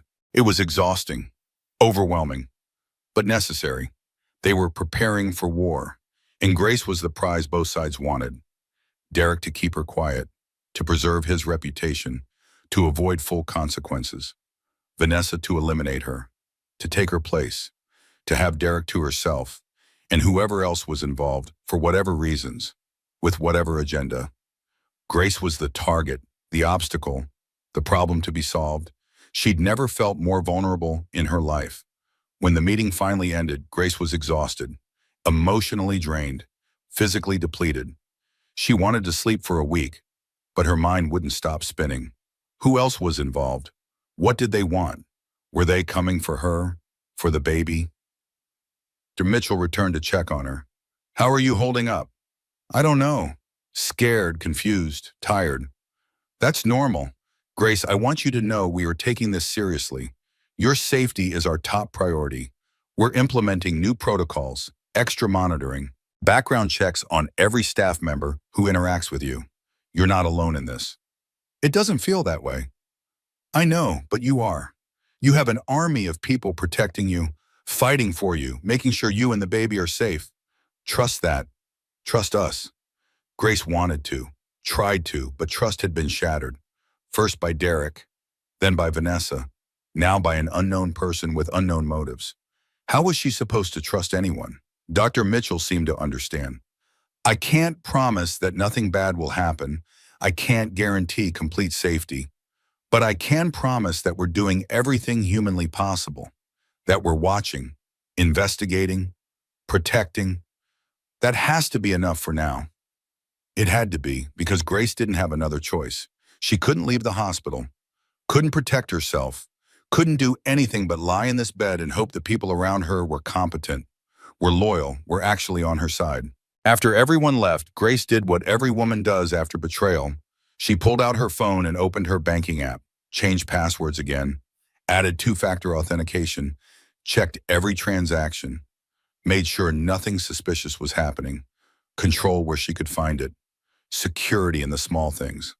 The baby kicked, hard, insistent. Grace put her hand on her belly, felt the movement, the life, the future. That's what mattered. Not Derek, not Vanessa, not whoever else was lurking in the shadows. Just this baby, just keeping her safe, just surviving long enough to bring her into the world. I know, baby, I'm scared too, but I'm not giving up. I'm not letting them win. We're going to make it through this, together. Grace closed her eyes, breathed, counted the baby's kicks.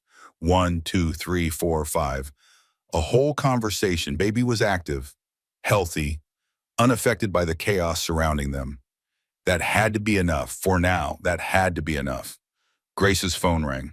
Unknown number. She almost didn't answer, but something made her pick up.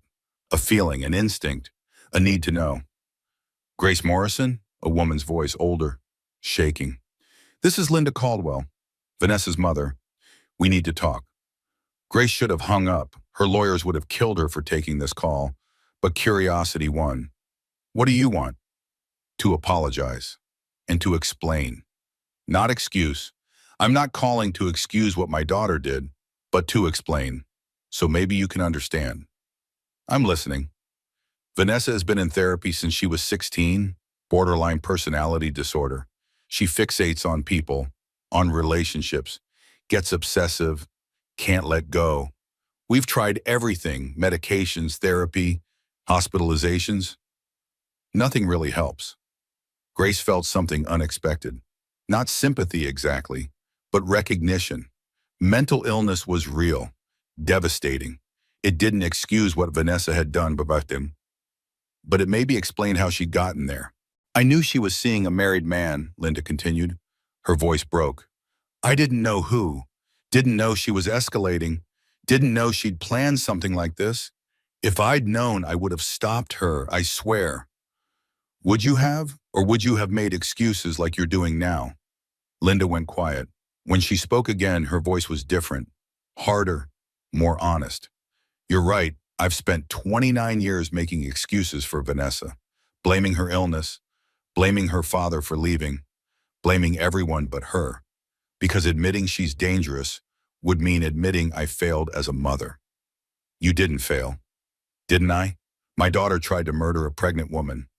How is that not failure? Grace didn't have an answer. She'd spent 3 years making excuses for Derek, ignoring signs, telling herself things would get better. She understood the temptation to lie to yourself, to protect the person you love, even when they don't deserve protection. My husband left when Vanessa was 8, Linda said.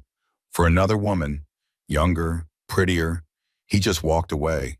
Started a new family like we never existed. Vanessa watched that happen, watched him choose someone else, watched him replace us. That doesn't justify attempted murder. No, it doesn't. Nothing does. Linda's voice broke completely. But maybe it explains why she couldn't let Derek go. Why she saw you as the enemy instead of the victim. You represented everything her father chose over us. The new woman, the new family, the replacement. Grace understood suddenly. Vanessa hadn't been trying to kill her specifically. She'd been trying to kill the symbol, the representation, the woman who reminded her of being abandoned, being replaced, being not enough. It didn't excuse anything, but it made sense in a twisted, heartbreaking way. I'm sorry for what happened to your family, Grace said carefully, but your daughter almost killed me and my baby. That's beyond obsession, beyond mental illness. That's attempted murder, and she has to face consequences. I know, and she will. I'm not asking you to drop charges. I'm not asking for anything. I just wanted you to know she wasn't always this person. She used to be sweet, loving, funny.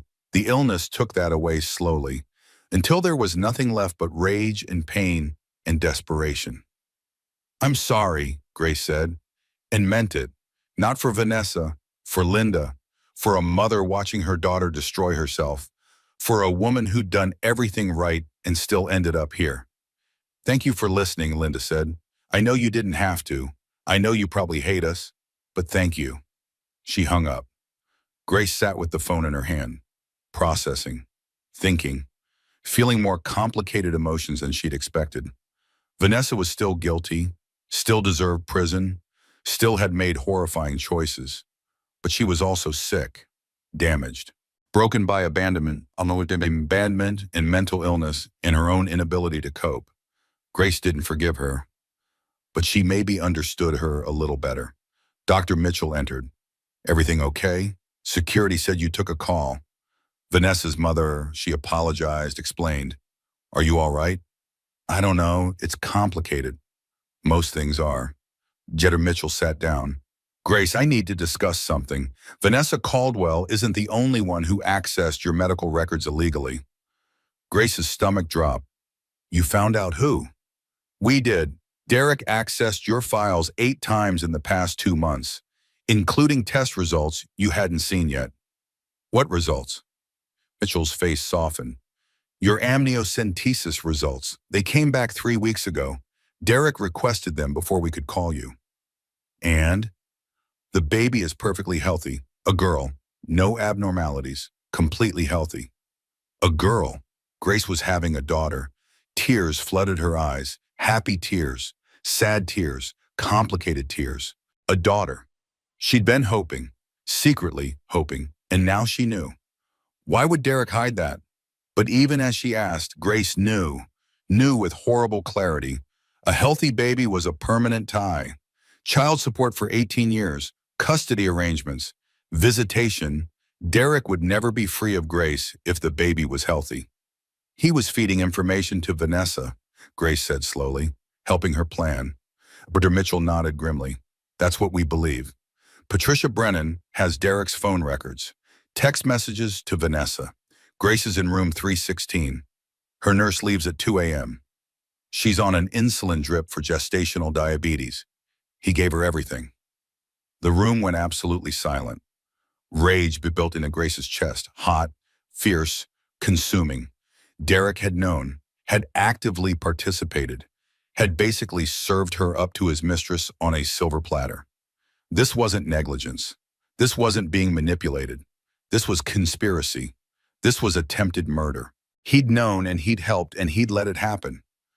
I want full custody, Grace said. Her voice was cold, hard, unrecognizable even to herself. No visitation, not supervised, nothing. I don't want him anywhere near my daughter, ever. Raymond's lawyers immediately started writing. We'll file emergency custody papers today. I want the house, the cars, everything. Every penny of our joint accounts, every asset we have together. I want him to have nothing. Done. I want a restraining order for me and the baby, 500 yards minimum. If he comes near us, immediate arrest. We'll have it filed within the hour. Grace felt transformation happening. Not just anger, power, purpose. She wasn't a victim anymore. She was a fighter, a protector, a mother defending her child from a father who had tried to orchestrate her murder. Patricia arrived with formal charges. Derek Morrison is being charged as an accessory to attempted murder. He gave Vanessa access, information, assistance. He knew what she was capable of, and he facilitated it anyway. What's he facing? 15 years, maybe more. The district attorney is going hard on this, making an example. Hospital administrator helping his mistress poison his wife. That's national news. That's career ending for everyone involved. Good. Grace wanted Derek destroyed, wanted his reputation in ashes, wanted everyone to see what he really was. Not the charming hospital administrator, not the respectable Morrison's son, but a man so selfish, so cruel, so completely lacking in empathy that he'd help murder his pregnant wife. Marlene had been quiet through all of this. Now she spoke. Grace, are you sure? Once you go public with this, there's no taking it back. Everyone will know. Everyone will judge. Your daughter will grow up knowing her father tried to kill her mother. She'll also grow up knowing her mother fought back, that her mother was strong, that her mother didn't let him win. Marlene nodded. Then let's destroy him. Grace looked at her left hand, wedding ring still there. She twisted it off slowly. The skin underneath was paler, an indent where the ring had compressed. 3 years of marriage marked on her finger. She handed the ring to Raymond. Sell it, put the money toward a college fund for my daughter. Raymond took the ring. Done. Helen Morrison had been sitting quietly in the corner. She stood, walked to Grace, looked at her daughter-in-law with something like respect, like admiration, like recognition of strength she hadn't expected to find. You're going to be a wonderful mother, Helen said, and if you'll let me, I'd like to be a real grandmother, not the cold, distant kind, the kind who shows up, who helps, who loves fiercely. Grace felt her throat tighten. I'd like that. Helen hugged her, actually hugged her, tight, real. We're family now, not because of Derek, in spite of him, you and me and that baby girl. We're family. After everyone left, Grace sat in the quiet, processed everything, a daughter. Derek's betrayal was even worse than she thought. Conspiracy charges, prison time, the complete destruction of his life. She should feel guilty, should feel sorry for him, should want to pull back, soften the blow, be the bigger person. But she didn't feel any of that.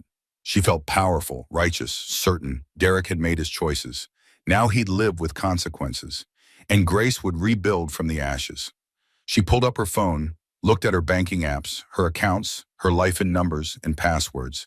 She changed everything again. New passwords, new security questions, new two-factor authentication, starting fresh, starting over, starting strong. The baby kicked. Grace smiled. Hi, baby girl. Your mama just took our life back. We're going to be okay now. Better than okay, we're going to be free. It felt true. For the first time since the seizure, Grace believed in her future. Not Derek's future, not the life she'd imagined with him, but her own future. A life built on truth and strength and hard-won wisdom. Now, Grace said to the assembled lawyers still watching via video, let's destroy him legally. 3 weeks later, Grace was released from the hospital. Not to the house she'd shared with Derek, to a new apartment Raymond had helped her find. 2 bedrooms, garden view, 10th floor, security building. Fresh start. The movers had already transferred her belongings, just hers, nothing of Derek's. She'd told them to leave everything that reminded her of him, furniture they'd picked out together, wedding photos, gifts from his family, all of it left behind in a house that would be sold to fund her daughter's future. Marlene had the 2nd bedroom temporarily. Until the baby comes, you need someone. I'm not taking no for an answer. Grace didn't argue. She needed someone. The fear still crept in at night. The worry that whoever else had accessed her records was still out there, still watching, still waiting. Having Marlene there made it bearable. The apartment was beautiful. Hardwood floors, large windows, natural light everywhere. Grace walked through slowly, taking it in. This was hers. Only hers. No Derek, no lies, no betrayal, just clean white walls and empty rooms waiting to be filled with a new life. "What do you think?" Raymond asked. He'd come along for the move, supervised everything, made sure Grace was settled. He'd changed over the past 3 weeks, become more present, more human, less billionaire, and more grandfather. "It's perfect," Grace said honestly. "Thank you for everything. You're family. That's what family does." Family. Grace was learning what that word really meant. Not blood, not obligation, not duty, but choice. People who showed up, who helped, who stayed even when things got hard. The legal proceedings had moved quickly. Vanessa Caldwell had pleaded guilty to avoid trial. Her lawyer had argued diminished capacity, mental illness, borderline personality disorder, years of trauma. The judge had listened, considered, and sentenced her to 28 years without possibility of parole. Grace had watched the sentencing via video feed. Vanessa had cried, apologized, said she never meant for things to go so far, that she just wanted to be with Derek, that love had made her crazy. The judge hadn't been moved. Love doesn't excuse attempted murder. Mental illness doesn't excuse attempted murder. You made choices, methodical choices. You stole medications. You accessed restricted areas. You added insulin to a pregnant woman's IV, knowing exactly what it would do. Those are not the actions of someone out of control. Those are the actions of someone who wanted a specific outcome, and that outcome was death. 28 years. Vanessa would be 57 when she got out. Her youth gone, her beauty faded, her life destroyed by her own choices. Grace had felt something watching that.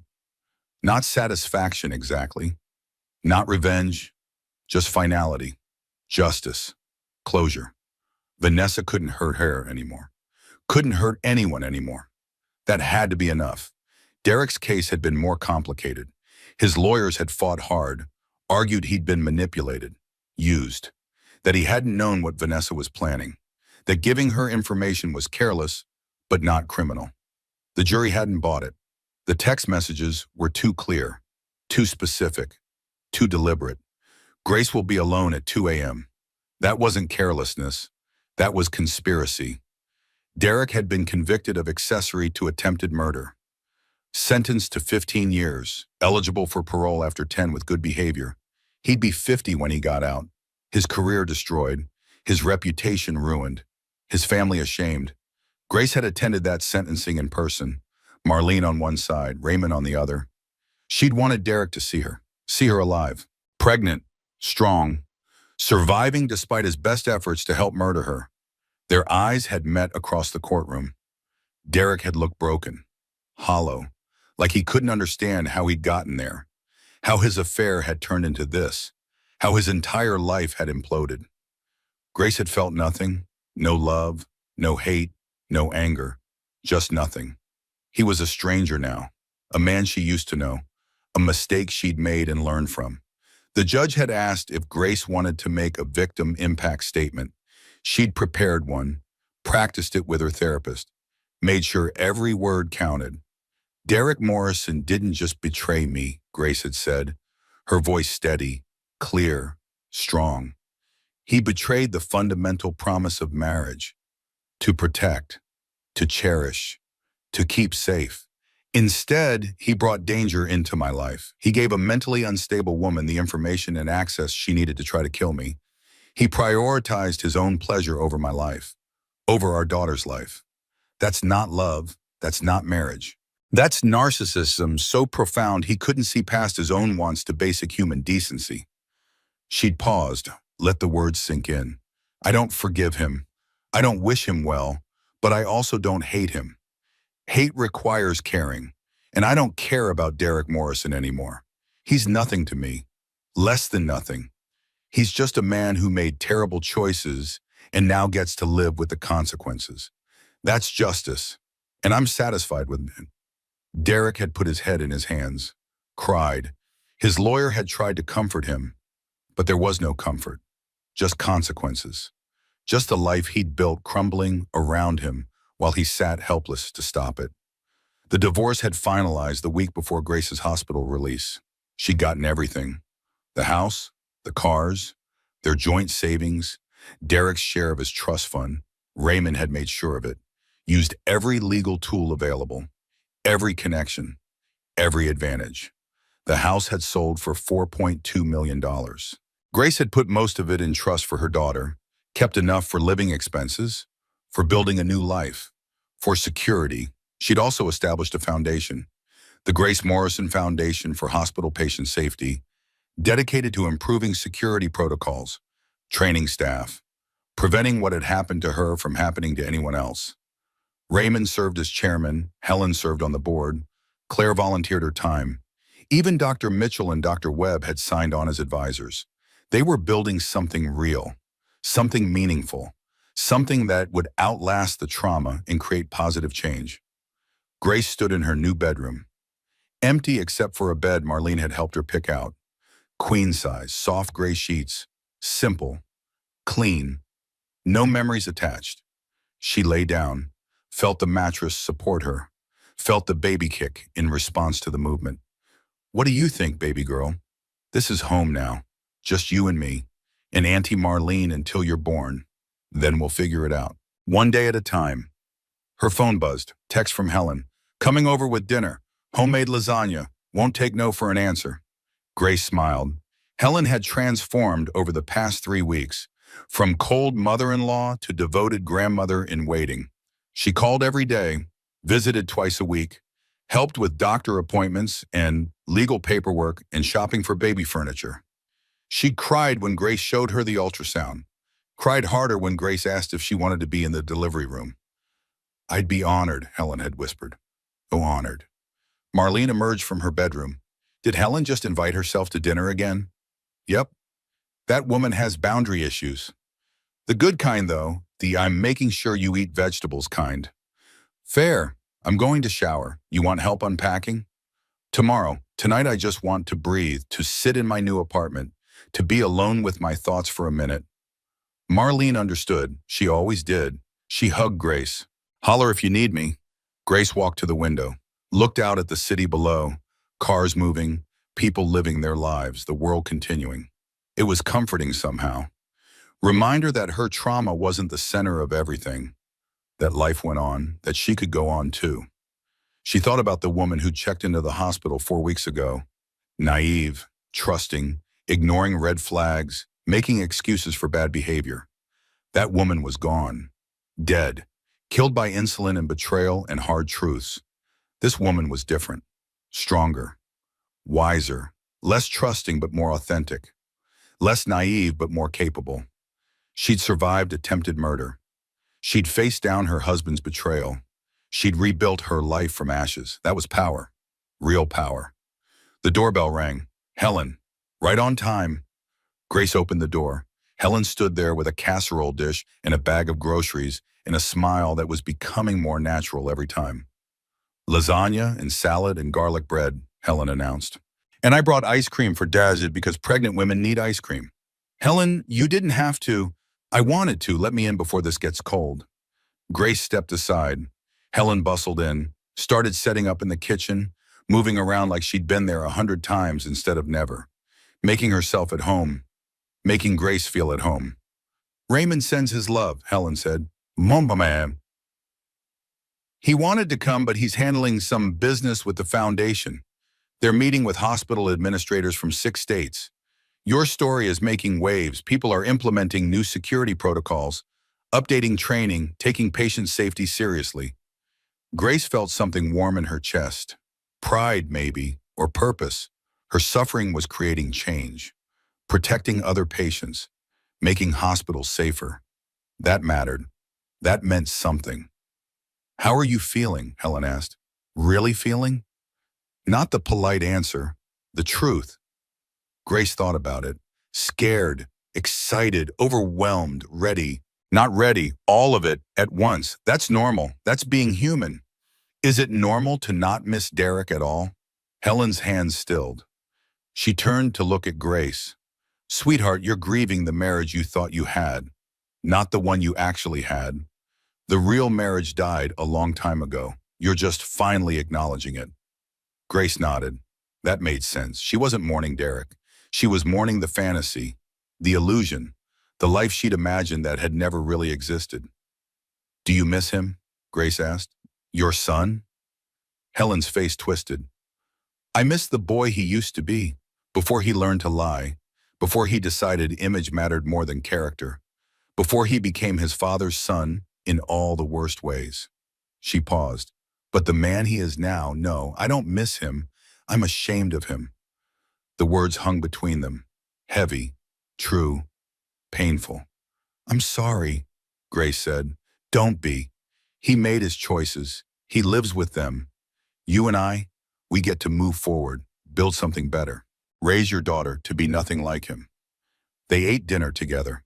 Marlene joined them. The three women sat around Grace's new table in her new apartment, talking about baby names and nursery colors and birth plans. Normal things, happy things, future things. For the first time in weeks, Grace felt something like peace.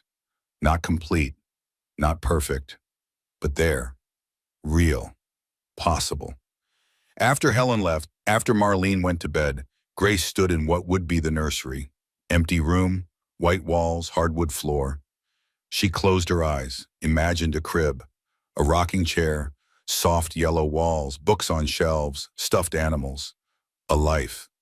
We're going to be happy here, Grace whispered. I promise you that.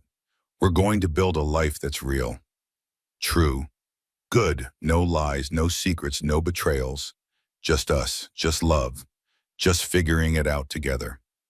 The baby kicked. Agreement maybe, or just movement. But Grace chose to believe it was agreement, chose to believe her daughter understood, that they were in this together, that they'd be okay. Grace touched her belly, counted kicks.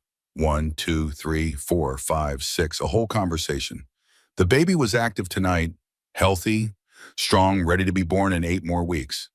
8 weeks. That's all that was left. 8 weeks until everything changed again, until Grace became a mother, until her daughter entered the world, until their new life really began. I'm scared, Grace admitted to the empty room. Terrified, actually, but I'm also ready as I'll ever be. We're going to figure this out, one day at a time, one moment at a time, one breath at a time. She walked back to her bedroom, lay down in her new bed, stared at the ceiling, thought about everything that had happened, everything she'd survived, everything she'd learned. Life was fragile, love was complicated, trust had to be earned. Betrayal could come from anywhere, but so could healing, so could strength, so could new beginnings. Grace Morrison, 32 years old, 8 months pregnant, survivor of attempted murder, fell asleep in her new apartment. And for the first time in weeks, she didn't dream of insulin or hospitals or betrayal. She dreamed of her daughter, of holding her, of seeing her face, of beginning again. And the dreams were good. Grace's peaceful week in her new apartment ended abruptly. Patricia Brennan called early on Tuesday morning. Her voice was tight, urgent. Grace, we need to talk, in person, today. What's wrong? Not over the phone. I'm sending a car. Be ready in 30 minutes. Grace's stomach dropped. Something had happened. Something bad. She called Marlene, then Raymond. Within 20 minutes, both had arrived at her apartment, ready to face whatever came next. The car took them to police headquarters. Patricia met them at the entrance, led them to a secure conference room. No windows, reinforced door, the kind of room used for sensitive cases. Doctor Webb was already there. So was a woman Grace didn't recognize. FBI badge on her belt, Special Agent Monica Torres, 40s, sharp eyes, no nonsense expression. Thank you for coming, Patricia said. We've had a breakthrough in the investigation, but it raises new questions, dangerous questions. She pulled up files on the conference room screen, medical records, access logs, IP addresses. Data Grace didn't fully understand but recognized as important. We've been investigating everyone who accessed Grace's medical records, Dr. Webb explained. Derek Morrison accessed them 8 times. Vanessa Caldwell accessed them 6 times using stolen credentials. But there's a third person, someone who accessed the records 14 times over 3 months. Who? Raymond's voice was hard. Dr. Christopher Allen, anesthesiologist at Grace Memorial, 43 years old, 15 years with the hospital. Impeccable record. No disciplinary actions. No complaints. Model employee. Grace searched her memory. I don't know anyone by that name. You wouldn't. He works primarily in surgery, but he has access to patient records through his anesthesiologist privileges, and he used that access repeatedly to review your files. Why? Special Agent Torres spoke for the first time. We don't know yet, but we found something concerning. Dr. Allen has a connection to Vanessa Caldwell. They attended the same college, dated briefly 15 years ago, stayed in contact sporadically over the years. Grace felt cold. Another person, another connection, another layer to this nightmare. Are you saying Dr. Allen was helping Vanessa? Marlene asked. We're saying it's possible. The timeline is suspicious. Dr. Allen started accessing Grace's records 2 weeks before Vanessa's first documented access, almost like he was gathering information for her, teaching her what to look for, how to exploit weaknesses. Patricia pulled up more evidence. Phone records.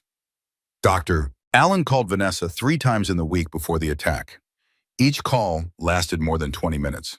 He also texted her twice. The messages were deleted, but our tech team recovered them. The messages appeared on screen. Grace read them. Her hands started shaking. She'll be alone Tuesday night. Night shift nurse makes rounds every hour. Insulin drip for gestational diabetes. Easy to supplement without detection. Room 316, 4th floor. Limited camera coverage near service entrance. Dr. Allen hadn't just accessed records. He'd actively helped plan the attack, given Vanessa tactical information, coaching, support. He was as guilty as she was. Maybe more so because he'd known better, known the risks, known the consequences, and done it anyway. Why? Grace asked. Why would he help her? What did he have to gain? We're still investigating that, Agent Torres said, but we found financial transfers. Vanessa paid Dr. Allen $15,000 total over 2 months. Small payments, $500 here, $1,000 there, structured to avoid automatic reporting. She paid him to help murder me. Yes, that's what the evidence suggests. Raymond stood abruptly, paced. His face was stone, but Grace saw rage beneath the surface. Where is he now? In custody, Patricia said. We arrested him this morning. He's being charged with conspiracy to commit murder, accessory to attempted murder, wire fraud, HIPAA violations. He's looking at 20 to 30 years. Does he know we know? Yes. His lawyer is trying to negotiate, claiming Dr. Allen was manipulated, that he didn't understand what Vanessa was planning, that he thought he was just helping a friend gather information. Does anyone believe that? No, the evidence is too clear. The payments, the specific tactical information, the timing. He knew exactly what he was doing. Grace felt sick. A doctor, someone sworn to heal, to do no harm, had helped plan her murder for $15,000. For what? Money? Was her life worth so little? There's more, Agent Torres said. We've been investigating Dr. Allen's background. He has significant gambling debts, over $200,000. Bookies in 3 states. He was desperate for money.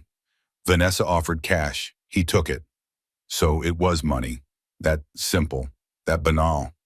Grace's life was almost ended because a doctor needed to pay gambling debts.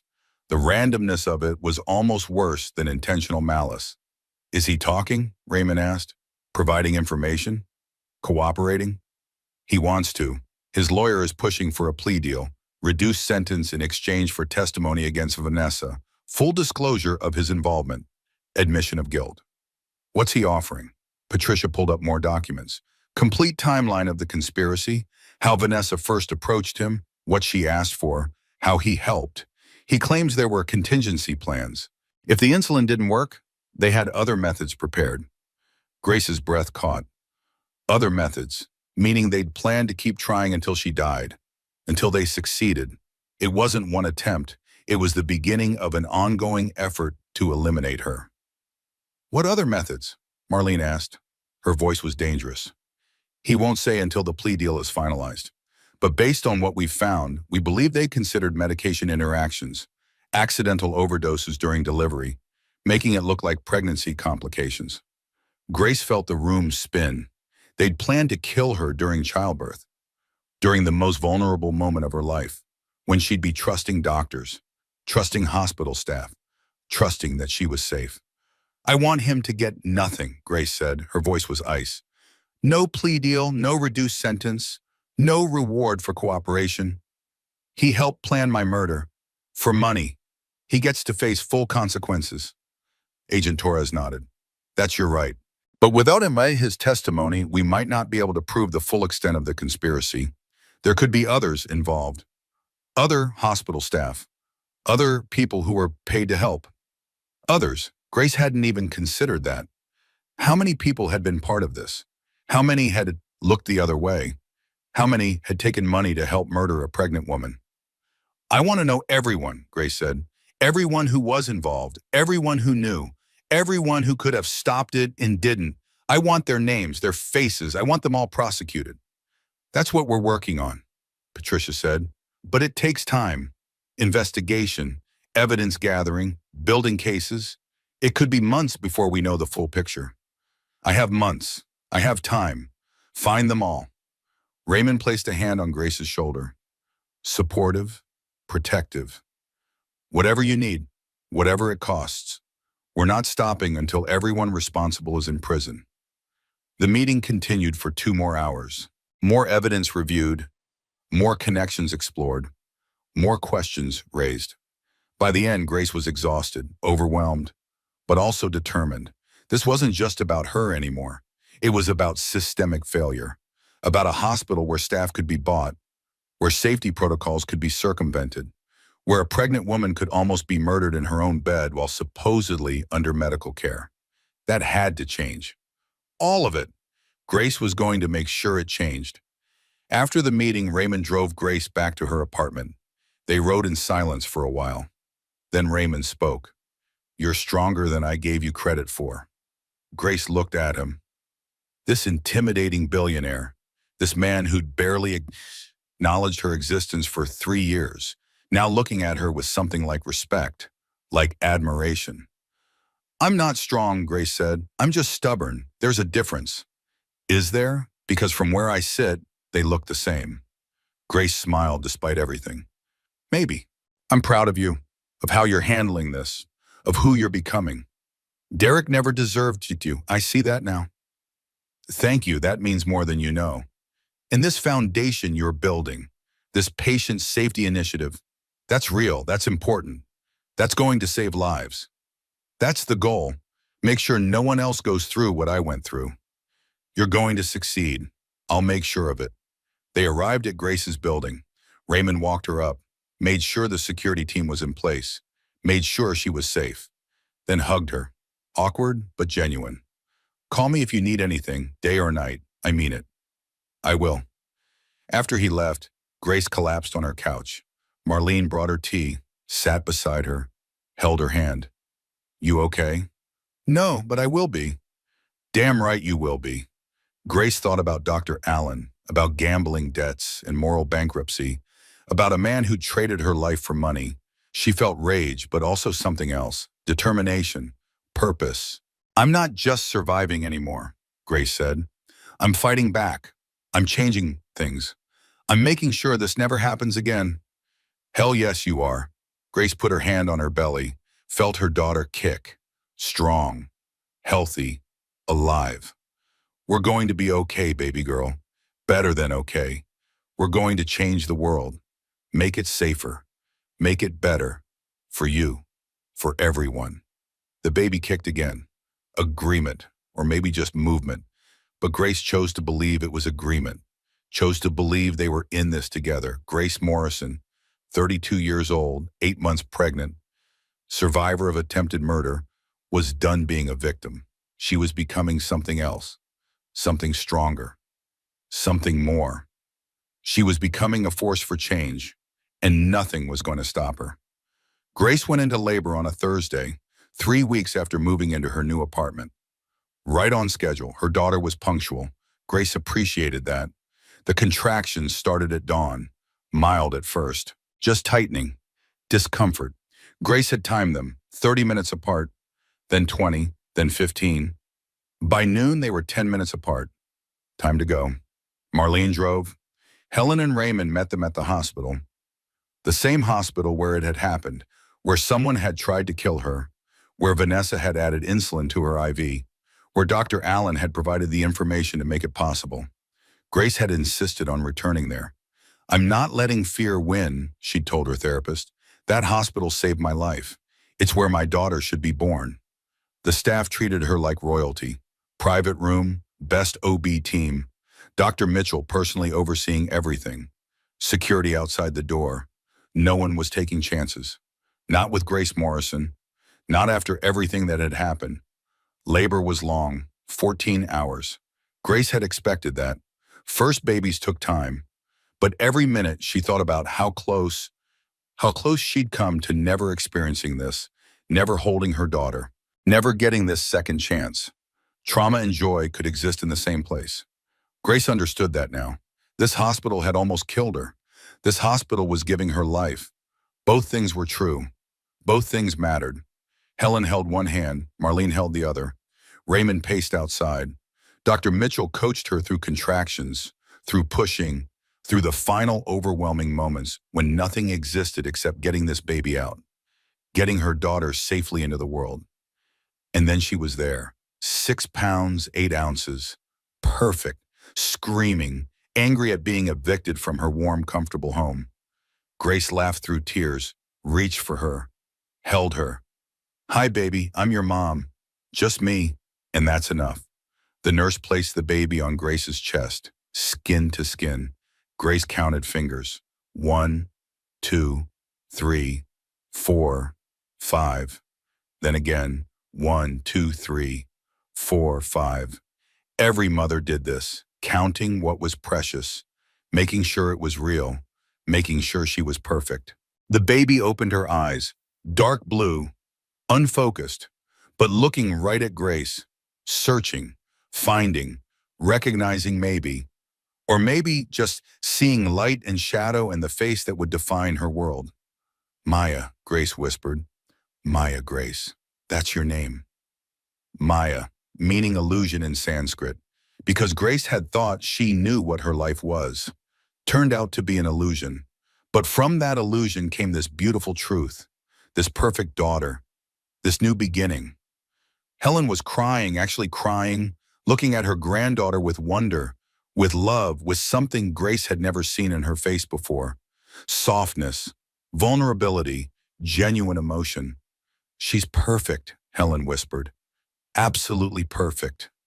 Marlene took photos, dozens of them, Grace holding Maya, Helen holding Maya, the 3 women together, 3 generations, 3 survivors, 3 fighters building something new.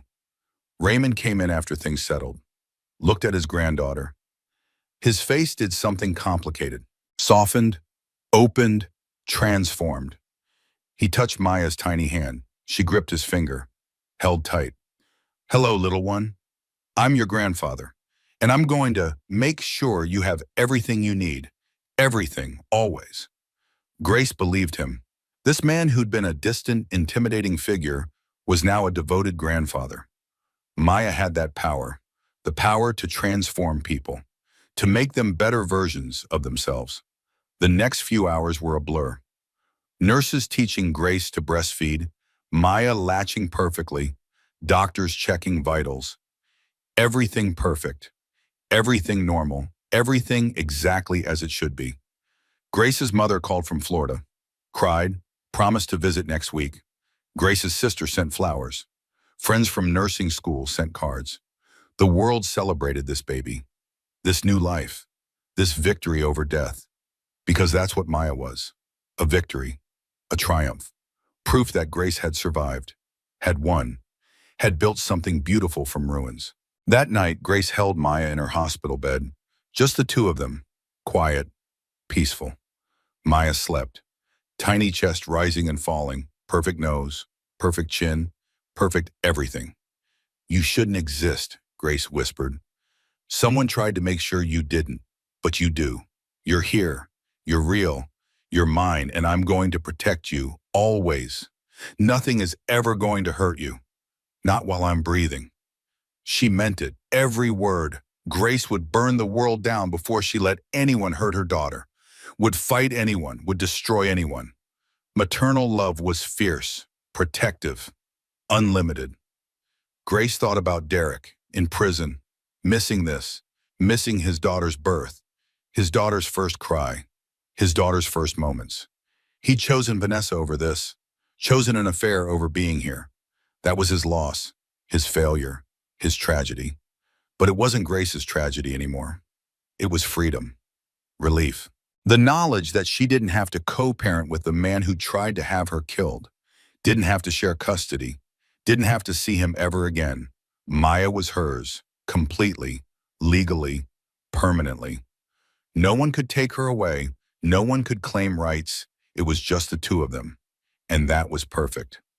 Grace dozed, woke, dozed again. Maya woke every 2 hours to eat. Grace fed her, changed her, held her, fell in love over and over with each tiny gesture, each small sound, each perfect moment. Dr. Mitchell visited in the morning, checked them both. You're doing great. Maya is healthy. You are recovering well. Barring any complications, you can go home tomorrow. Home. Grace's new apartment, her fresh start, bringing Maya there, beginning their life together. The thought was overwhelming, terrifying, exciting. All at once. I'm scared, Grace admitted. What if I do it wrong? What if I mess up? What if I'm not enough? Dr. Mitchell smiled. The kind of smile that came from years of delivering babies and hearing the same fears from hundreds of mothers. Every new mom feels that way, but you know what? You'll figure it out. You'll make mistakes. You'll learn. You'll adapt. That's what parenting is. One day at a time, one moment at a time, trusting yourself to do your best. What if my best isn't enough? It will be, because your best comes from love, and love is always enough. Grace wanted to believe that, tried to believe it. Maya stirred, made a small noise. Grace picked her up, held her close, and in that moment, it felt true. Love was enough, had to be enough. Patricia Brennan visited that afternoon, brought news. Dr. Allen took the plea deal. He's testifying against everyone involved. So far, we've identified 2 nurses who took money to look the other way, 1 security guard who disabled cameras, 3 pharmaceutical reps who provided supplies. It's bigger than we thought. Grace held Maya tighter. How many people were trying to kill me? Not trying, enabling. There's a difference. Most of them didn't know what Vanessa was planning. They just took money to bend rules, to ignore protocols, to not ask questions. They're guilty of negligence, of greed, but not necessarily murder. That doesn't make me feel better. I know, but it does mean we can shut down this network. Make sure it never happens again. Your foundation is already working with hospital administration. New protocols, better oversight, background checks. It's changing because of you. Grace looked down at Maya, sleeping peacefully, unaware that her mother's near murder was changing hospital safety across the country, that her existence was making the world better, safer, more just. I want to do more, Grace said. The foundation is good, but I want to speak, to share my story, to make sure other women know the signs, know when to trust their instincts, know when to fight back. You want to go public? Yes, completely public. I want people to know what happened, how it happened, why it happened. I want Derek and Vanessa and Dr. Allen to be case studies, warnings, examples of what not to do, what not to ignore, what not to excuse. Patricia nodded slowly. That's brave, but it's also hard. People will judge, will have opinions, will say you should have seen the signs sooner. Let them. I know the truth. I know I did my best. I know I survived. That's what matters. Then I'll help you. We'll do this right. Controlled narrative, interviews with vetted journalists, your story told your way. Grace felt something shift. Not just survival anymore. Purpose, mission, calling. She wasn't just a victim who'd gotten lucky. She was a survivor with a platform, with resources, with a voice that could reach people, help people, save people. Let's change the world, Grace said.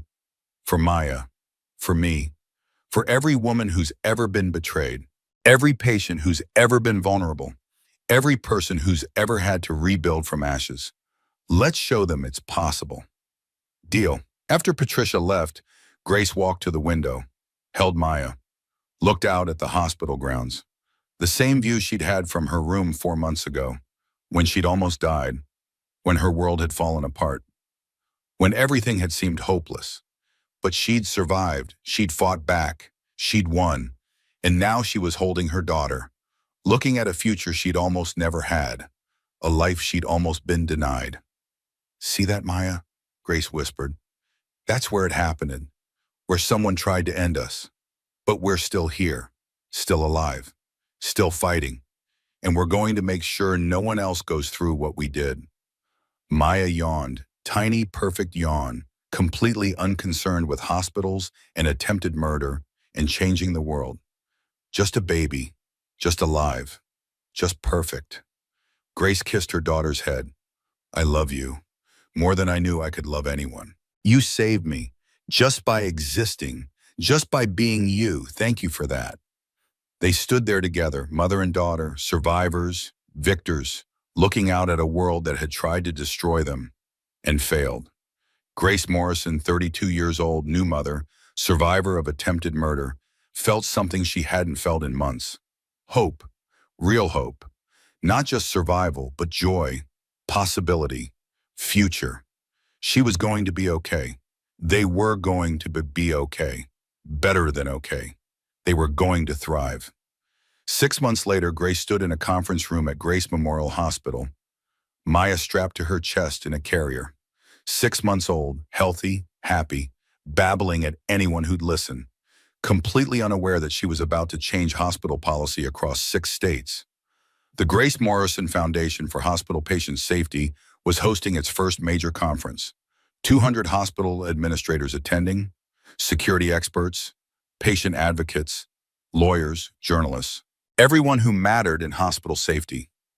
Grace was the keynote speaker. She'd prepared for this, worked with a speaking coach, practiced in front of mirrors and friends and anyone who'd listen. She'd written and rewritten her speech, made sure every word counted, every detail mattered. She wasn't nervous, not exactly, but she felt the weight of responsibility. These people were here to learn from her suffering, to take her nightmare and turn it into policy, into protocol, into protection for future patients. That was power, real power, not money or influence or connections, but the power to transform pain into purpose, to make her daughter grew up in a world that was safer because of what Grace had survived. Raymond found her backstage. You ready? As ready as I'll ever be. You're going to be magnificent. I'm going to be honest. That's all I can promise. That's why you'll be magnificent. Helen was there too, holding a diaper bag, backup bottles. Everything Maya might need. She'd become the grandmother Grace had always wished for. Present, involved, loving fiercely. She just ate, Helen said. So you've got at least an hour before she gets fussy. But I'll be right here if you need me. Thank you for everything.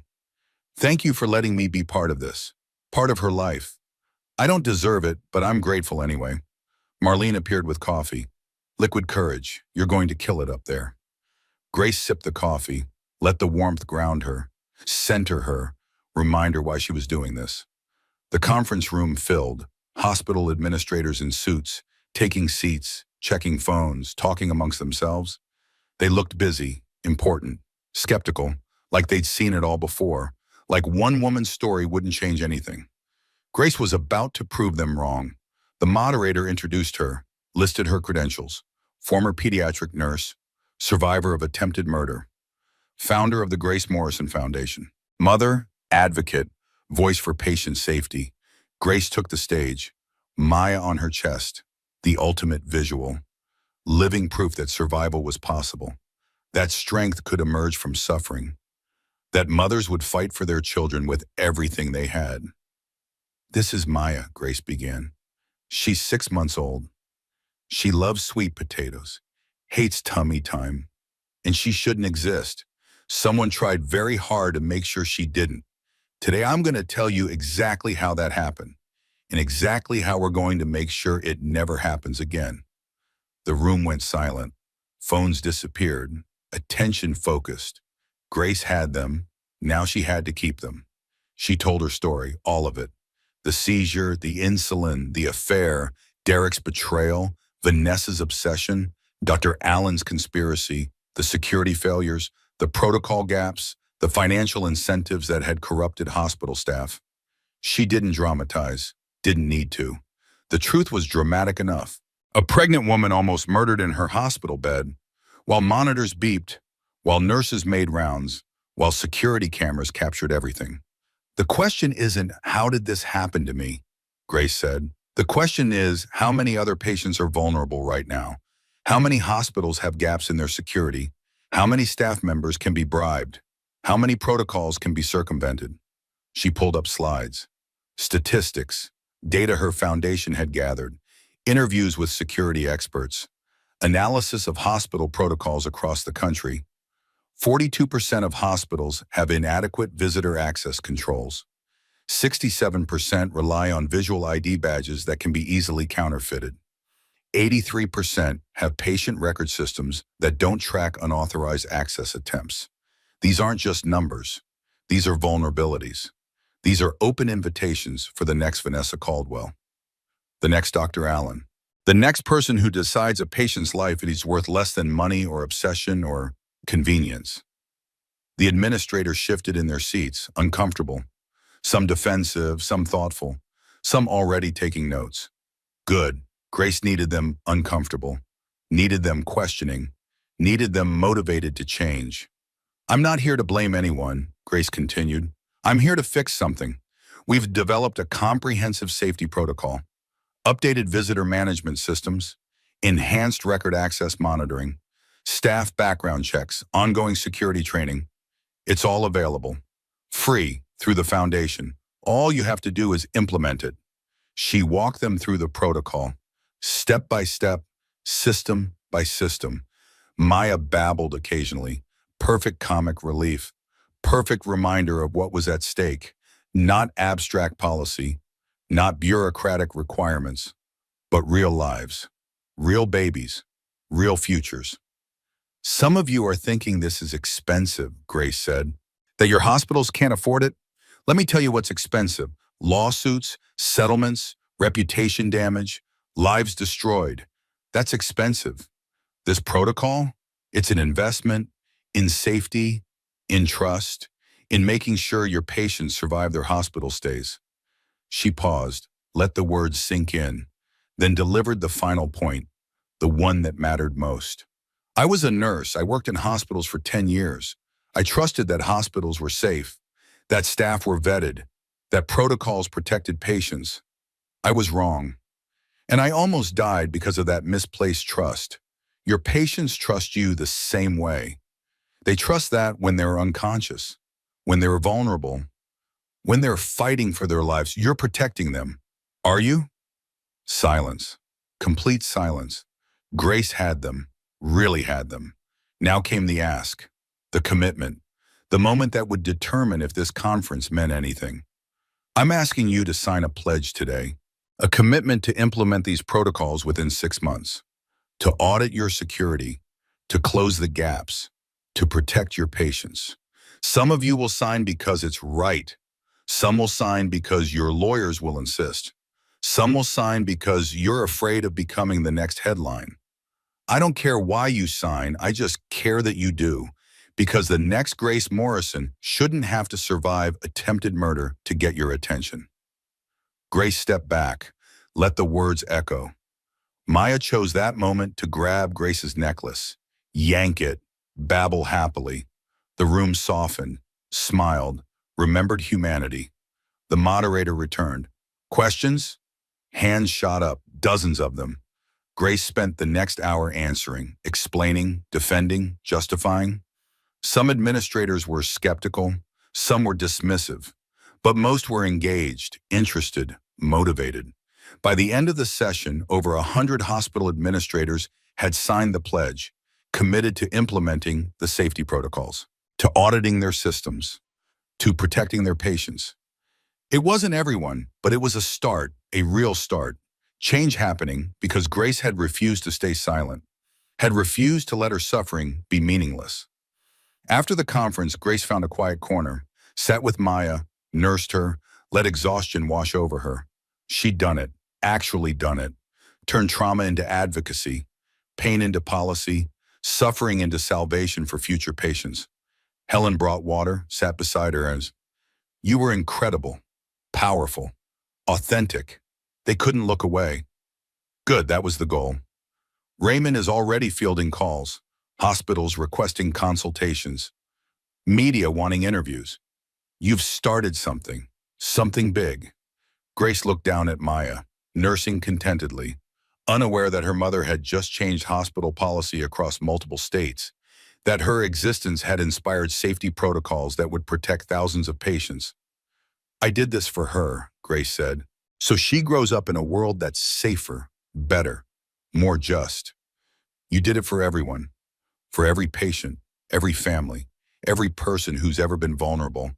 You're a hero, Grace." "I'm not a hero, I'm just stubborn. There's a difference." Helen laughed. "Whatever you want to call it, you're changing lives, saving lives. That matters." A young woman approached, maybe 25, pregnant, nervous. "Excuse me, Grace Morrison?" "Yes?" "I saw your speech. I'm leaving my husband. He's been controlling, isolating me. I've been making excuses, but watching you, hearing your story, I realized I can't keep lying to myself. I have to protect my baby, even if it's hard, even if it's scary."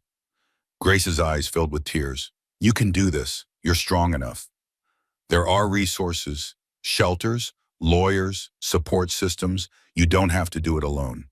She gave the woman her foundation's card, contact information for domestic violence resources, legal aid, stun, counseling. Everything Grace wished she'd known earlier. "Thank you," the woman whispered. "I thought I was alone." "You're not. You never were." The woman left. Grace watched her go, thought about how many others were out there, making excuses for bad partners, ignoring red flags, telling themselves things would get better, all of them needing permission to leave, permission to fight back, permission to choose themselves. That's what Grace could give them. Not just safety protocols, but permission.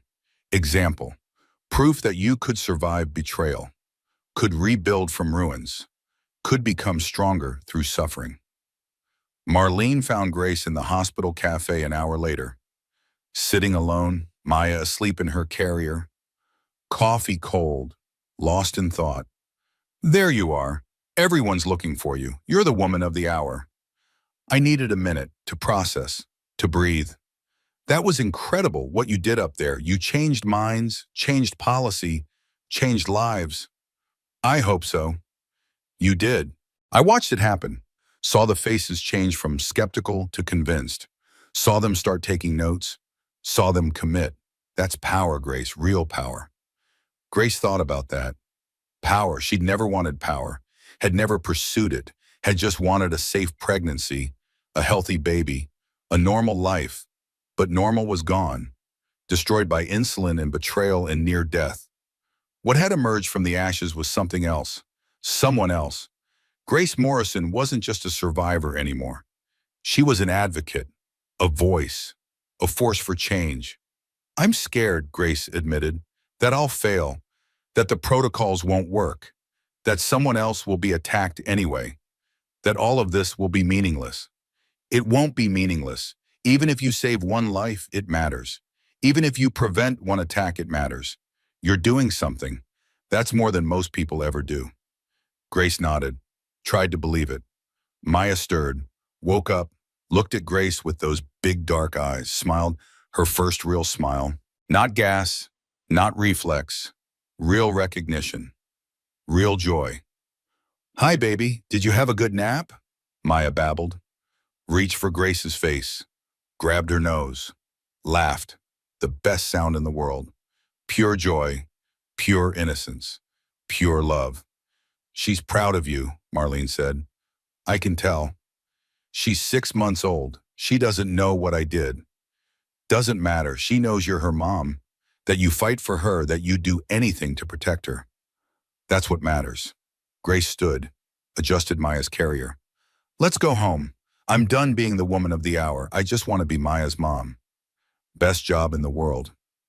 They walked through the hospital together, the same halls where Grace had almost died, where she'd seized, where insulin had tried to kill her, where everything had fallen apart, but also where everything had been saved, where alarms had sounded, where nurses had responded, where doctors had fought to keep her alive, where Grace had survived against all odds, trauma and joy, both in the same place, both real, both permanent. Grace passed room 316, her old room. Someone else was in there now. Another patient, another family, another story. She hoped theirs had a happy ending. Hoped they felt safe, protected. Hoped the new protocols worked. She stopped at the hospital exit, looked back. This building held so much pain, so much fear, so much loss, but also so much growth, so much transformation, so much power. Thank you, Grace whispered, for saving me, for giving me a second chance, for making me stronger. Then she stepped through the doors into sunlight. Raymond and Helen were waiting with the car, ready to drive Grace and Maya home, to their apartment, to their life, to their future. Grace looked at the people around her. Marlene, Raymond, Helen. Patricia had become a friend. Dr. Mitchell checked on her regularly. Claire managed the foundation with brilliant efficiency. Dr. Webb served as security advisor. Her life had exploded, destroyed completely. And from the ruins, something new had emerged.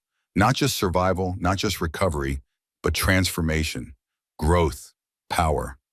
I'm proud of you, Raymond said as they drove, of everything you've accomplished, everything you've become. Thank you for believing in me, for supporting me, for being the grandfather Maya needs, and the father-in-law you deserved. Better late than never. Grace smiled. Much better. They arrived at her apartment building. Home, safety, peace. Grace carried Maya inside. Marlene had moved out 3 months ago, back to her own place, but she visited constantly, practically lived there anyway. Grace walked to Maya's nursery, the room she'd imagined months ago. Now real. Crib, rocking chair, soft yellow walls, books on shelves, stuffed animals everywhere. A life, a future, a home.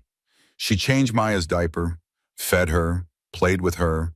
Just normal mom things, the best things, the things she'd almost been denied. That evening, Grace sat in the rocking chair, Maya nursing, both of them peaceful, content, safe. She thought about the past year, the betrayal, the murder attempt, the divorce, the trials, the foundation, the conference. So much had happened, so much had changed. Grace wasn't the same person who'd married Derek, wasn't the same woman who'd checked into that hospital, wasn't the same naive, trusting person who'd ignored red flags. She was harder now, wiser, stronger, more careful, but also more authentic, more real, more herself. Sometimes the worst thing that happens to you becomes the thing that saves you, Grace whispered to Maya. I didn't just survive. I became stronger, became wiser, became the mother you need, became the advocate other patients need, became someone I'm proud to be. Maya's eyes drifted closed. Full belly, warm mom, safe home. Everything a baby needed. Everything Grace had fought to provide. Grace looked out the window, city lights twinkling. Life continuing, the world turning, and she was part of it. Not just surviving, thriving, building, creating, making a difference. She thought about Derek, in prison for another 14 years. Did he think about Maya? Did he regret his choices? Did he understand what he'd lost? Grace didn't know, didn't care. He was her past. Maya was her future, and the future was bright, full of possibility, full of hope, full of love. Grace Morrison, 33 years old, mother, survivor, advocate, sat in her daughter's nursery and felt something she hadn't felt in a long time. Complete peace, not happiness exactly. Peace was better, deeper, more permanent. She'd survived. She'd fought back. She'd won. Not just legally, not just financially, but personally, internally. She'd become the person she was always meant to be. Strong, authentic, uncompromising, real. And Maya would grow up seeing that, learning from that, understanding that survival wasn't just endurance, it was transformation, growth, becoming more than you were, becoming who you needed to be. I love you, Maya Grace, Grace whispered. Thank you for saving me. Thank you for giving me a reason to fight. Thank you for being exactly who you are. Maya slept on, peaceful, perfect, unaware that she'd changed the world just by existing, that her mother's love had transformed pain into purpose, that their story would help protect thousands of future patients. Grace stood, placed Maya gently in her crib, covered her with a soft blanket, turned on the baby monitor, and walked to her own room. She lay in bed, alone but not lonely, not anymore.